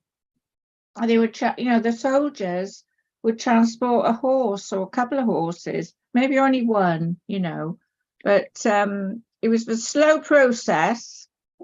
Yeah. But you're right. I mean, it wouldn't be a good idea. And because there's easier ways of doing things, why make things difficult? Yeah. And the other thing as well is, even then, obviously in the summer months, just as the Doggerland has been flooded, maybe a few years after that, you would be able to swim animals across. Yeah. Yeah. You see it in all these David Attenborough films, don't you? These animals swimming across these friggin' rivers that are really deep and crocodiles coming up and eating them. Yeah. And the cowboys, westerns. Yeah, well, exactly. Exactly. Me and Richard have got them enshrined in our brains. They used to put the cattle. They used to swim across, didn't they? In rawhide. Exactly. Rawhide, rolling, rolling, rolling. Let the wagons roll in. Let the wagons roll in. Rawhide. That's what made Clint Eastwood famous. Rawhide. Yeah. Anyway, carry on. So we'll ignore that bit. Although many of the boats were unloaded on those parts of the coast closest to Europe, how the friggin' hell do we know that? Other landfalls seem to have been made all round Britain and Ireland between. I like this. I'll agree with that. And the reason I'm going to come into this now. Okay, forget about the bit about Europe, right? But James Dyer's making sense. He says, other landfalls seem to have been made all round Britain and Ireland between 6,200 and 5,500 years ago. And the reason why I'm going to say is right, just one single example, Ireland. We'll forget about Ireland. Nobody wants to know about that. But a single example is, right, finding voles that come from the Netherlands on Orkney well after Orkney becomes an island. Oh.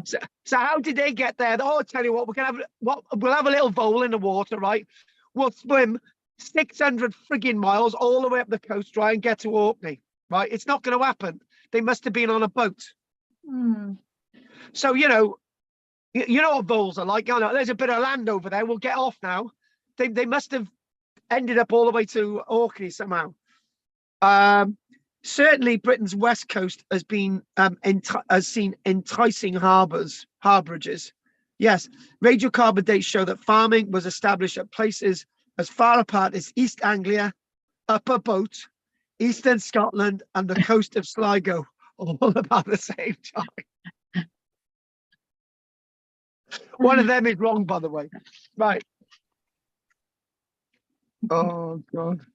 Right, so what I want us to do now, before Richard falls completely asleep, right? We've spent the best part of 2 hours reading about 3 pages, right? I've got 2.5 pages to do from Joshua Pollard, but as soon as we agree with what most of Joshua Pollard's saying, there we go. Joshua Pollard, there we go. Neolithic Britain. Joshua Pollard, the Neolithic and its beginnings. Right. He goes, 6,000 years ago, major changes occurred in the way that human communities of the British Isles lived and understood their world. Changes that were to have profound historical environmental consequences. I say that it's always been the case, so let's just delete that. And we're talking about 8,000 years ago, right, at least. Anyway, in the centuries around 6,000 years ago, ways of life based on gathering and hunting, which had been prevalent in Western Europe for 500,000 years or so, were replaced by ones which included the practice of horticulture and the keeping of domestic livestock. Yeah, I agree with most of that, but that was already happening. The second, hunter-gathering continued. You look at me and Richard, we still hunter-gather in Barry because it's such a state. Because me and Richard, right, we do a dash raid into Tesco's every now and again and nick stuff and run out. But anyway, the point is, what we're talking about is a sense of massive diversity across Europe. Going back to what Joshua Pollard's saying, however, this was more than just a change in the way that prehistoric communities obtained food. Intimately linked with the appearance of subsistence agriculture were many other social developments, novel attitudes to the landscape and the natural world, new forms of material culture, long distance exchange of artifacts, and new beliefs and sacred orders that involve traditions of monumental construction. Yeah, we can agree with most of that, right? But there's a lot going on there, right? And and lots of what he is saying there, people have always had novel ideas to the landscape of the natural world. Material cultures were some coming in. We already know about exchange of artifacts, but that thing about monumental construction, Newgrange, Stonehenge, Mice Howe, yeah, that is going to come in big time in the Neolithic period. We don't really see any of this, much of this in the Mesolithic period, so it's coming in big time. And much of what we do see about that building of these big things is it coming out of our own minds. Where in Europe were we going to find something like Newgrange? Where are we going to find in Europe something like the monuments on Orkney?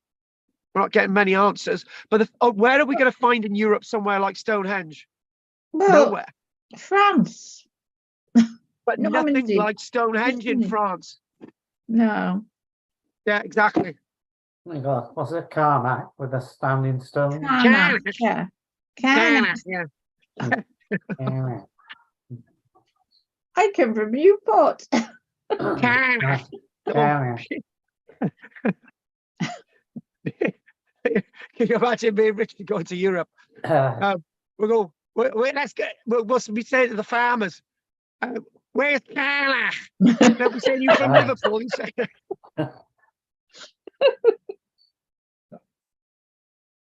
right. Oh, God. There's supposed to be a Stonehenge just found in Spain, just off the coast of Spain, somewhere. Or in a Yeah, river. but does it look like the Stonehenge at Stonehenge? Bit smaller. Yeah, well, you know, it is Spain after all, right? Don't mention Francisco Franco. No, they're the same people. You've got the phalangists. Celtic, you know what I mean, natural. What's Celtic, the football club? Didn't they play Rangers the other week? Oh.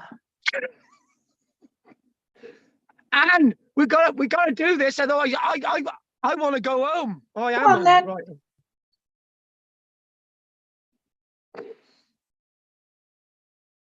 Well, you know, there were connections. Oh, shut up! I was just about to say something. Now shut up. See, we're going to be like at university now. You can't say anything. You've got to keep your mouth shut. Situated firmly within prehistory, these changes are not documented by historical records, but are evident through the detail of the archaeological record. We'll agree with that totally. The period to which these developments belong is referred to by archaeologists as the Neolithic, which in the British Isles is recognised to run from about 6,000 to a century or two, around 2,400 years BC, right? And I don't know, 6,000 years ago to 4,400. But you know, the dates vary. Joshua Pollard's got his own ways with this. Right. Anyway, here we go. The idea of the Neolithic New Stone Age as a distinct period in human social life, here we go. I like this, is a relatively recent construct and as such bears no relation to how prehistoric communities would have understood their own position within history. People in the Neolithic would not have conceived of themselves as Neolithic. They wouldn't have said, by the way, we're Neolithic. Mind you, Richard's still going around saying that we live in a Neolithic in Barry, but that's not the point, right? Nobody would have understood themselves as being Neolithic, and even in the Roman people, even in the Roman period, wouldn't have even gone around and said, "Oh, look, by the way, we're in the Roman period," right? They would have known that their influence was because of the Romans, right? But they wouldn't have been going around to say we're in the Roman period. Oh, and by the way, after about 430, 440, they wouldn't have gone around and said, by the way, we're in the Dark Ages. We're in the early medieval period. By the way, it's a period of Arthur, illumination, God and Jesus be prayed. Oh my God, I should do this more often. Anyway, the point is that even today, right, we had a bit of a debate on Tuesday, right? On Tuesday, what we did think, we said, right, on Tuesday, right, what are we going to call our period now? I said the period that we're going to call, what we're going to call our period now is the period of computers. What would you call the period that we're in now, Anne, from about the 1945 onwards? That's the date, 1945. The period from 1945 precisely, the surrender of the Nazis on the 8th of May to now. What is our period called? And don't say it the modern era, because I tell you what, in the Neolithic they said we're in the modern era. Well, it's not. Right, sorry. Well, is it postmodern? Well, if you want to call it that, you want to call it that? No, I think it's after postmodern. No, I want you to give it a name. You give me a name. Then. Postmodern. Right, so what you're going to say, we're going to have postmodern and then we're going to have something else, which is modern. Is that what we're going to say? Yeah, I suppose so. Okay, now it's your choice, and we're going to leave it there. Richard, shut up. Richard, what would you call our period now? Pre-apocalypse. Oh, right. Pre-apocalypse. No, pre-apocalypse. Pre-apocalypse, yeah. The apocalypse is coming. I know. Have you seen that film, Apocalypse Now? Or maybe not. It's not my favorite. Hamburger Hill, no. Apocalypse Now, no. Right, that is really freaky. Apocalypse Now, right? I prefer Platoon. Anyway, back to Joshua Pollard. Anyway, the point is what would we call this period? And people had different names for their times in the past. It is simply a label that archaeologists have applied to a period in prehistory to distinguish it from others, the Bronze Age, the Iron Age, and so forth, right? Primarily on the basis of social, economic, and technical traits. The main thing is, I would say the biggest thing that makes the Neolithic different from any other period in time is that the way they built things. Silbury Hill, Stonehenge, Avebury, you know, those types of things. Well, right? So does if Neolithic, that means after lithics? After... No, it's the Neolithic period. Oh, Neolithic. The term was originally coined in 1865 to apply to the most recent part of a division of the Stone Age into two, then later three evolutionary stages, Paleolithic, Mesolithic, and Neolithic, defined by differences in stone, tool technology, and modes of living. So we've done all that, right? Mm-hmm. So the Neolithic is the end of the Stone Age, right? It's the very end of when people were using lithics. In Gibbons down in Barry, they're still making fires using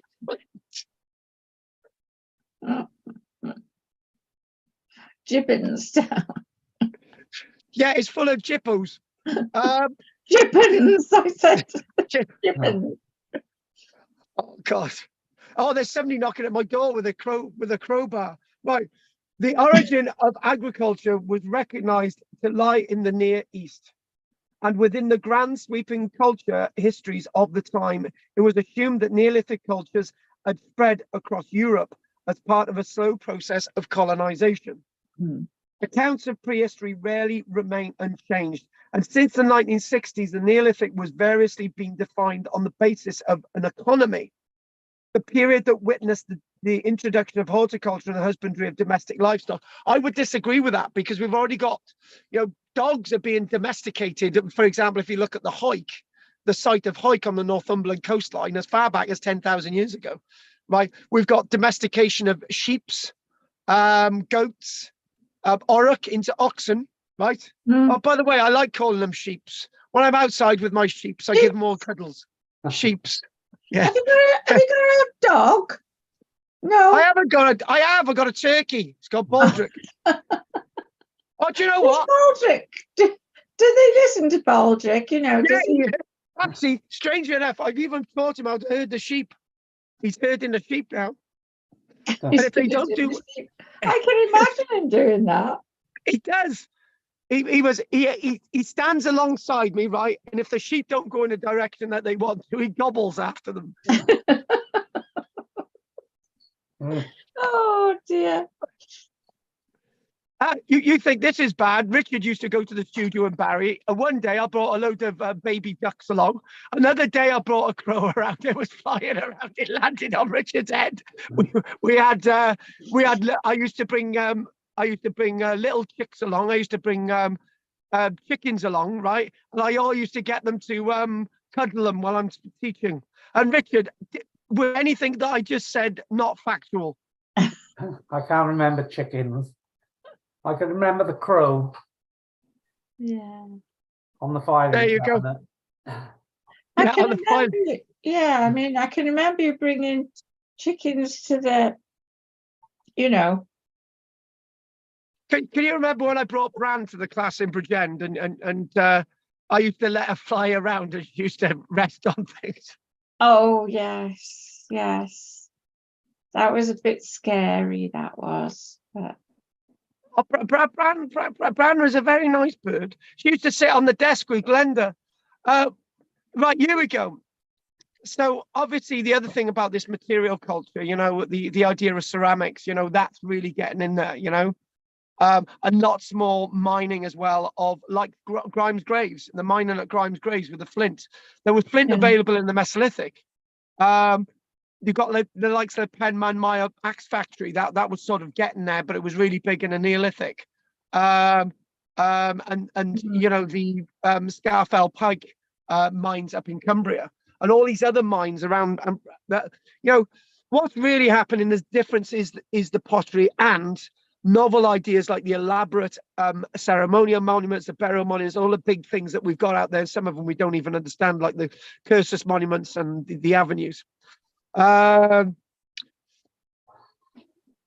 think that the avenues were built right for they knew that Tony Christie was coming on when he said down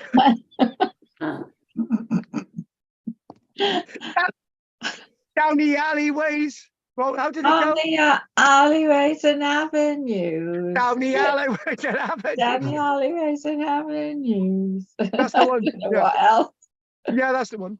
We now understand the Neolithic not simply in terms of marking the appearance of agriculture that we've already got and the adaptation of new technologies, but as a very complex social phenomenon that represents new ways of understanding the world as much as anything else. Things got big. There were a lot more connections, free love and all the rest of it. The Neolithic was the 1960s of prehistory. You got it from me. There you go. Free love. Not in Barry, we were burning people's cars. Well, Sorry. All right. Right, good. From its beginnings in the Near East about 10,000 years ago, it is now recognized to have varied greatly in appearance over time and between regions. I want to just mention, I want to look at a little bit of this, right? It's talking about the beginnings of the Neolithic in the Near East, right? There's a point to be made there. And it is recognized to have varied greatly in character over time and between regions. We'll completely agree with that. And also, and to have spread by various mechanisms involving both colonization and indigenous adoption and change, right? I would agree with all that. He's got it completely right. You know, this was my big argument with James Dyer. Indigenous adoption, change, the idea of colonization going all over the place, everything's going on. We're going to there, they're going to us, we're doing this, we're doing that, everything's going on, right? Free love, 360s, right? This is what I'm saying. And this is the thing, I've got to try and put this across. What we do see is the world changing to be Neolithicized independently from Asia, Africa into Europe, right? And what's happening is that because there's more people decide to do more things. And when they do more things, this is when the big things happen. This is when they need pottery and all these other things. In Japan, for example, they were already building big houses and all the bloody rest of it and so on, and planting crops. But they weren't really reliant upon crops. They were still hunter-gatherers. So in different parts of the world, they had different things going on, right? Here we go. The British and Northern European Neolithic formed through an amalgamation of lifestyles, values found amongst early farming communities of continental Europe and indigenous groups of hunter-gatherers. Yeah, we said that, we agree that. Certain elements of Neolithic life, for example, agricultural technology and the cereals and domestic lifestyle that went with it, and elements of material culture such as pottery were clearly introduced from the continent, since they have no antecedents in the native Mesolithic. We'll actually disagree with that. And the reason why we're going to disagree with that, before this was actually, this book was republished in 2002. They started working at the Nesa Brodga not so many years after that, but that was after this book was published, right? And then they've started to find out that we've got early pottery at the Nesa Brodga before the pottery that we're finding in other locations. So in other words, what we can disagree with, we are finding pottery, the evolution of pottery in Britain. We're actually starting to see the construction of megalithic monuments in Britain, and those ideas going over to the continent. Is Josh agreeing with me in this next sentence? Other aspects of the northwestern European Neolithic, such as the megalithic monuments of the Atlantic seaboard and Scandinavia, are unknown in the core Neolithic areas of southeastern and central Europe and are thought to represent local developments. He's just said it. He agrees with what we just said. So that's true. Obviously, he was aware when he wrote this book of the great monuments in Orkney and on the Hebridean Islands. So we can completely agree with that. That's right. So here we go. Although ultimately of continental origin and inspiration, the appearance around 6,000 years of Neolithic ways of life in the British Isles does not need to imply colonization by farming communities from Europe. Do I agree or disagree with that? What does that mean? The appearance. That word appearance means something else. It doesn't mean colonization. For the most part, it would appear that native Mesolithic hunter-gatherers willingly chose to adopt a Neolithic way of life, a case of movement of ideas and practices rather than necessarily a movement of people. Thank you, Josh. That's what we've been saying. In other words, our minds have changed and evolved, right? We agree with all of that. Accepting indigenous adaptation as a mechanism for British Neolithic beginnings allows us to account for the sudden disappearance of Mesolithic communities, because those Mesolithic communities became the Neolithic communities. That's all they were. Oh, by the way, Richard, I'm a Mesolithic person. I'm now Neolithic. There you go. And we can even, Richard, you've got to have another Barry joke, right? I'm from Carrickston, but now I live in Barry. That really wouldn't happen, but No. you know the idea.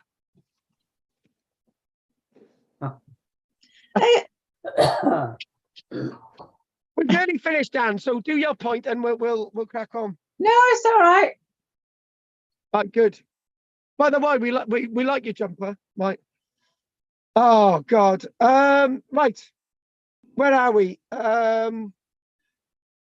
So what we're seeing is that the Mesolithic period ain't disappearing. They're just being Neolithic people. It's the same as when the Normans come over to Britain after the defeat of Harold at Hastings on the 14th of October in the year 1066. Everyone now is a Norman. Well, there's a few Normans that come over, but basically the Anglo-Saxon population becomes Norman. End of story.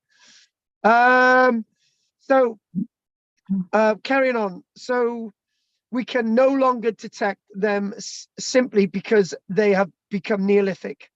They are Neolithic. They just Mesolithic, Neolithic, and that's what's going on.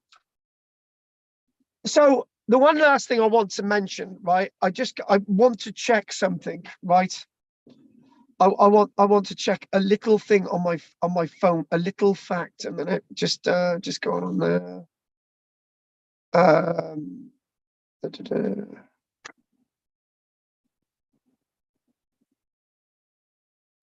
And here we go.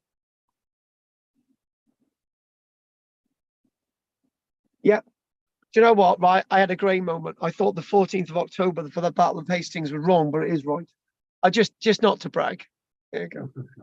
Have you been celebrating?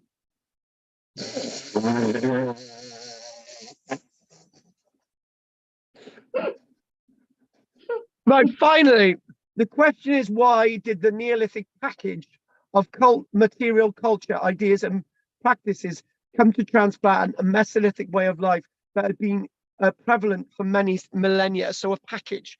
Well, it's quite simple. It was gradual. You look at it. You look at this one, right?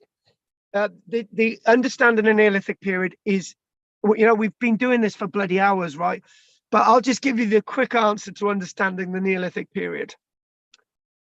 Poughkeepsie in the United States, right? There was a factory that created blue Santas, right? And only a few years later, the Americans produced their first cinematography Coca-Cola advert, right? That showed a red Santa with the brand of a red Coca-Cola bottle, right? With blue writing. So in other words, our Santa Claus that had been blue and green suddenly become red. It's American. And then in the 1940s, Richard and I playing around the American troops, they used to give them us nylon tights. So we used to use them as face masks, right? So nylons are introduced from the Americans, right? The problem is with that, right, is that Richard put his one head up in the one side and I put the other one in the other side. We used to have a fight. But anyway, so the Americans brought over nylons, right? And then the Americans give us the Ford. They've already given us the Ford car, right? And lots of things in Britain have become Americanized. Somebody said to me recently, they said, you look at the number of companies in Britain that are actually American. Costa Coffee, you look at the likes of McDonald's, you look at the likes of Texaco, all these big companies, right? Even though there's a Texaco refinery in West Wales, it's never to be in the United States. So you look at all this, and our Britain is slowly becoming an American package. Yeah. And people turn around and say, oh, why don't we have a president like the United States? Well, that would be an American idea as well. So, why didn't we get rid of the House of Lords and replace it with the Senate? My God, that's an American idea, even though it was originally a Roman idea. So what we're doing, that's a package, right? That's the package. So in other words, what we're saying is that suddenly the Neolithic becomes a package. All these things come in. It comes from nowhere. It just happens, right? Time, history happens. Some prehistorians have looked for simple factors such as population pressure, rubbish, Environmental changes leading to a decline in food resources. Well, there's loads of land, you know, that's not going to do much. Suggesting that farming appeared attractive because it provided a means of ensuring a controlled and enhanced food supply. Do we agree with that? Well, I tell you what, right? If you eat meat, right, you just carry on killing things. It's easy. You don't need agriculture. The evidence for such environmental and economic catastrophe is non-existent. It doesn't exist. In the Neolithic period, we don't have those big events. Okay, on 1628 years BC, there's the eruption of Thera and the Bronze Age buggers up, but the Bronze Age hasn't occurred yet. So there's no evidence that there's any of this happening, right? And it would seem that Mesolithic groups were involved in a way of life that was highly successful. So Mesolithic groups suddenly woke up and said, oh, actually, I'll tell you what, right? Instead of doing Elvis Presley, we'll do the Beatles. No, I'm serious now. You know, most of those Elvis Presley fans who either remain Elvis Presley fans or become Beatle fans. It just they some of them turned to Beatle. This is what happened. It's just the way it is. They're still the same people, but they become Beatles fans instead. Furthermore, the Neolithic was more than just an economic system. We know that. Whilst simplistic explanations may account for the appearance of agriculture or it happening, they do not explain the adaptation of all the other components of Neolithic social life and belief. The motives behind the adaptation of a Neolithic way of life are likely to have been very complex and probably had more to do with the attractiveness of new ways of living. We'll just do what the Joneses are doing. We'll build a bloody monument bigger than them. Enhance social relations and ways of accumulating prestige through surplus and display than with new ways of obtaining food. So in other words, it's like, oh, there's a woman with red hair over there. I want a bit of that as well. You know, there's all this type thing, you know, people want to get with the Joneses. Finally, Joshua Pollard's Neolithic Britain, finally, by whatever means the Mesolithic Neolithic transition occurred in the British Isles, it happened quickly. Or when it says quickly, over a few hundred years rather than thousands of years. The archaeological record shows a sudden and widespread Neolithic presence in terms of environmental changes, forest clearance, distinctive material culture.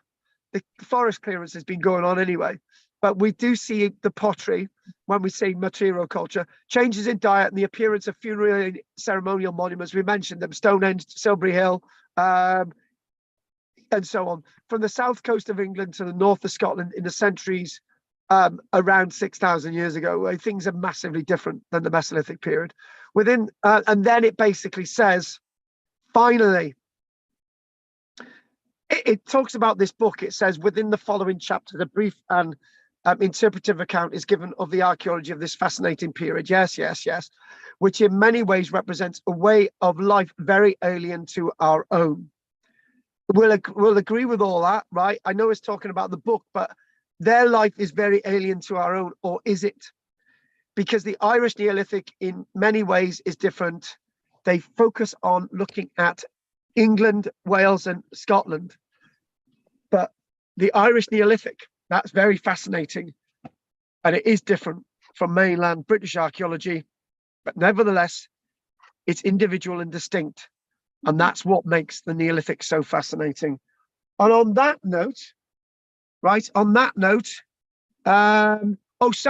hey, we got a new watcher on here now. They've just joined us. This is somebody called High Peak something or other. Hey guys, I have just liked and subscribed. Thanks for the amazing content. Me and my dad also produce similar Neolithic content in the Peak District.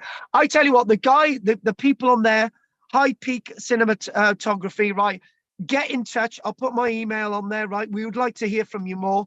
And the next time we will be doing this class will be on Wednesday. What's that date? What is it? When are we coming back, guys? The 4th. Wednesday the 4th. We're back on Wednesday the 4th at 6 o'clock. So there's this person on there. Brilliant. I'm glad you've actually joined us online. Go back and listen to this, and obviously thanks for subscribing and liking. And if you want to press the join button, that's £1.99 a month. Brilliant. Anyway, thanks for joining us. High Peak. cinematography. So we've got 3 people online. So I'm going to ask the 3 people online, as long as with you two on the internet now. So Anne, anything you'd like to say? Well, it's certainly interesting to see all the new ideas coming out of, about the Neolithic, and the Mesolithic, how it was defined, how it's going to be like redefined, really, and I mean, it is enlightening, it is, giving us more light on the subject. Oh yes, we always need the good old light on the subject. We really, really do. We really do. And it's with that light that we see great illumination, and the illumination is our past that makes us who we are today. Yeah. And that's why I like going around dressed as a pirate. Because I get into being a pirate. I was wondering if you were celebrating Hanukkah or something with that thing on your head. No, it's a bloody thingamajig, isn't it? Oh. Do you know? I've been wearing these since the good thing about these in a pandemic, right? You could rob a bank like this, right? You could keep your hair back like this. You could use a face mask, right? Or, right, you could run naked down the street and nobody'd know who you are. That's true. That's true. That's true. Talking about Barry, people, Richard, anything you'd like to say? No, really interesting subject, and you can see how it really overlaps the 2 periods, Yeah, everything really overlaps, and when you get to the Bronze Age, then when we get in most, especially earlier books, as if as you say, last week we were all Neolithic. This week we're Neolithic, Oh, by the way, we'll be Bronze Age, or we might be the Copper Age next week. Well, we can't really work out that which one that is. Yeah, I mean, I must admit, I like this idea, because I like the idea that Neolithic into Bronze Age is more, kind of gelled together, and you've got Neolithic people now, they've got bronze, they're making bronze, and it's more realistic, really, isn't it? It's all a massive overlap. But if you live in Barry, it's one big pile of right. Wow. The thing is, I can slag off and be terrible about Barry because I'm born and bred there, and my parents are from there. So anyway, what I'm going to do, there will be a recording placed on next week. I will do it Tuesday evening, and I will put on a recording next week. So there'll be content that you can actually watch next week. Okay. And you can watch that on Thursday, and you can watch it on Tuesday or whatever. So that's fine. Are you going to be doing Christmas on your own, or are you going to be with your family? I don't know what's happening next week. On Sunday, I don't know what's happening, and I really, all right, really then. don't. Oh well, have a pleasant time wherever you are. Good. You'll always have company. I got my sheeps. I can go out in the field and talk to my sheeps. But Baldric has got his Christmas present. He's gonna have a whole punnet of grapes to eat. Does he like grapes? Oh, he loves grapes. He loves grapes, and he likes eating little chicks. But we managed to get the little chicks away from him before he eats them. He's got chicks. No, he tries to eat anything. Oh. Have you got chickens as well? What? Have you got chickens? Yeah, I've got 40 chickens. Oh, right. Okay. Oh, well, God, you're never alone with a chicken. Yeah, I tell you what, you open the bloody door and they're all charging you. No, it's not good. Yeah, I mean they are, you know, quite characters. Chickens. Yeah, they are. They are. They Mm. are. They are. Mari must have got Anyway, chickens. Yeah, we're back go now. Hey, Then. anyway, Anne, Richard, any other questions before you call it a day? And obviously, if anyone wants to ask anything on YouTube, I'll probably do it afterwards anyway, so that's fine. So happy Hanukkah, happy Thank you. Yuletide, happy happy Christmas, Day before Christmas. happy solstice. Yeah. Yeah, cool. And the same to you.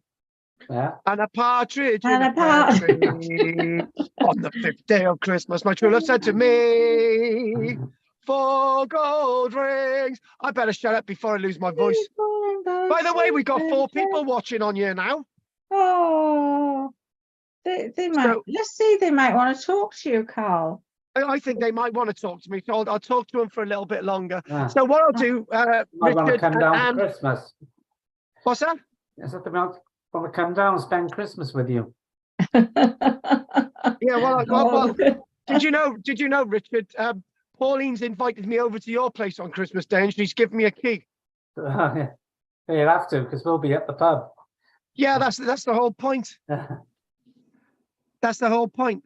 Oh, and high peak cinematography have said happy you also. Okay, then what I'm going to do is happy Christmas, happy New Year. Christmas, everyone. See you again. Bye bye. So what I'm going to do anyway, quickly before Richard, thanks for your year. support and thanks for your support, and I'll see you next year. Happy Christmas, guys. Yeah. Happy Yule. Happy Christmas. Take all care, the Richard and Anne. best. Bye. Bye bye. Bye. Take care. Bye. Take care, you too. Bye-bye. Bye. Bye. Bye. Bye. Bye. Take care, Anne. Right, anyone watching on YouTube now, if there's anything you want to ask, basically we have spent from I don't know, we spent from roughly about 20 past 6 to now, and we've sort of discussed what these books say about the Neolithic period, about ancient Britain and James Dyer. That's what we've done. And we've looked at Neolithic Britain by Joshua Pollard, and we've looked at what they say about the Neolithic. So what I'm going to say is that I'm going to stay on for just a couple of minutes. If anyone's got anything that they would like to ask about the Neolithic period for now, because the classes that I'll be teaching in the new year will be about the Neolithic. They'll eventually just be on a Tuesday evening. So what I'm going to say is, anyway, thanks High Peak Cinematography for joining us. Don't forget to press the bell as well for updates. It's been great having you all on, and many thanks. If there's no other questions, happy Christmas, happy New Year, happy Yule, and we'll go from there. And don't forget, guys, to watch from the beginning of this recording. I know it's long, it's 2 hours, but if you want to watch or whatever, then that's great. So what I'm going to do, I'm going to say goodbye now. I'm going to type in your thanks for joining us. Happy Yule. Happy Christmas. Happy times.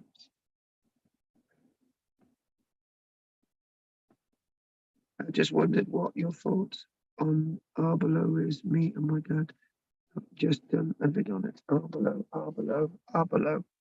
Right, I'm just going to check on Arbolo a minute, see if I've come across it. Sometimes Arbolo,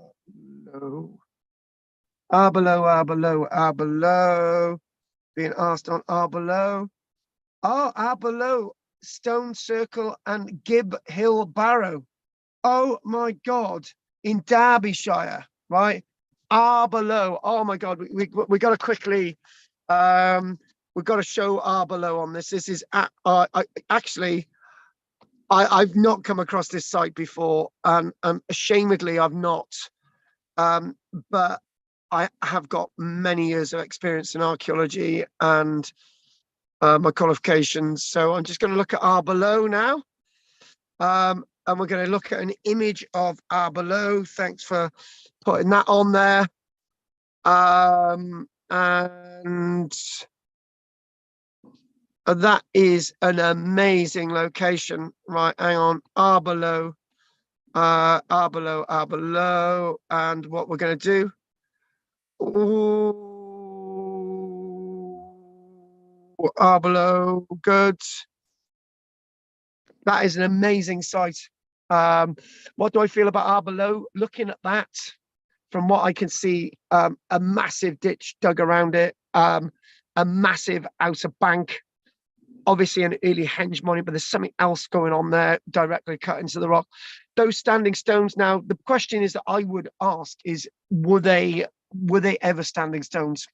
And to be honest with you, it would be great that we could possibly look at this site again. That, you know what, I could do a whole session on that site of Arbolo. And you know what I am going to do?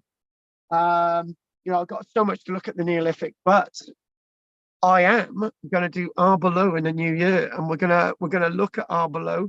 We're going to look at the images, and any stuff you want to bring to that would be absolutely great.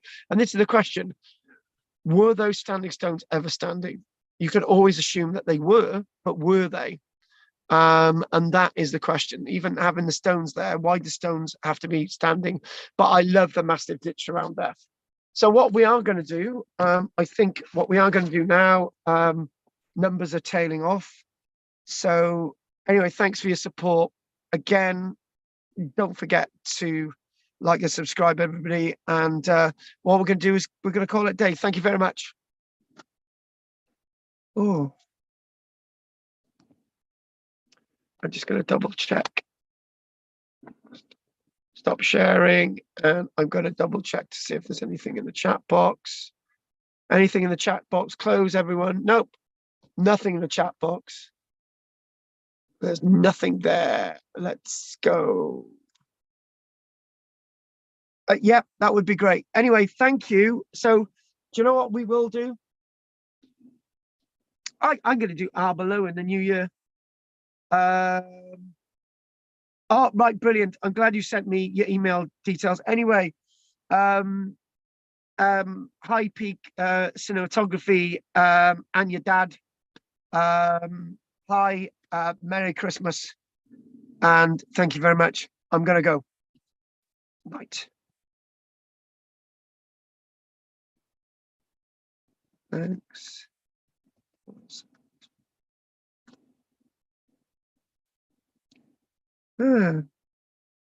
Right, I'm off. Thank you. I'm going. That's it.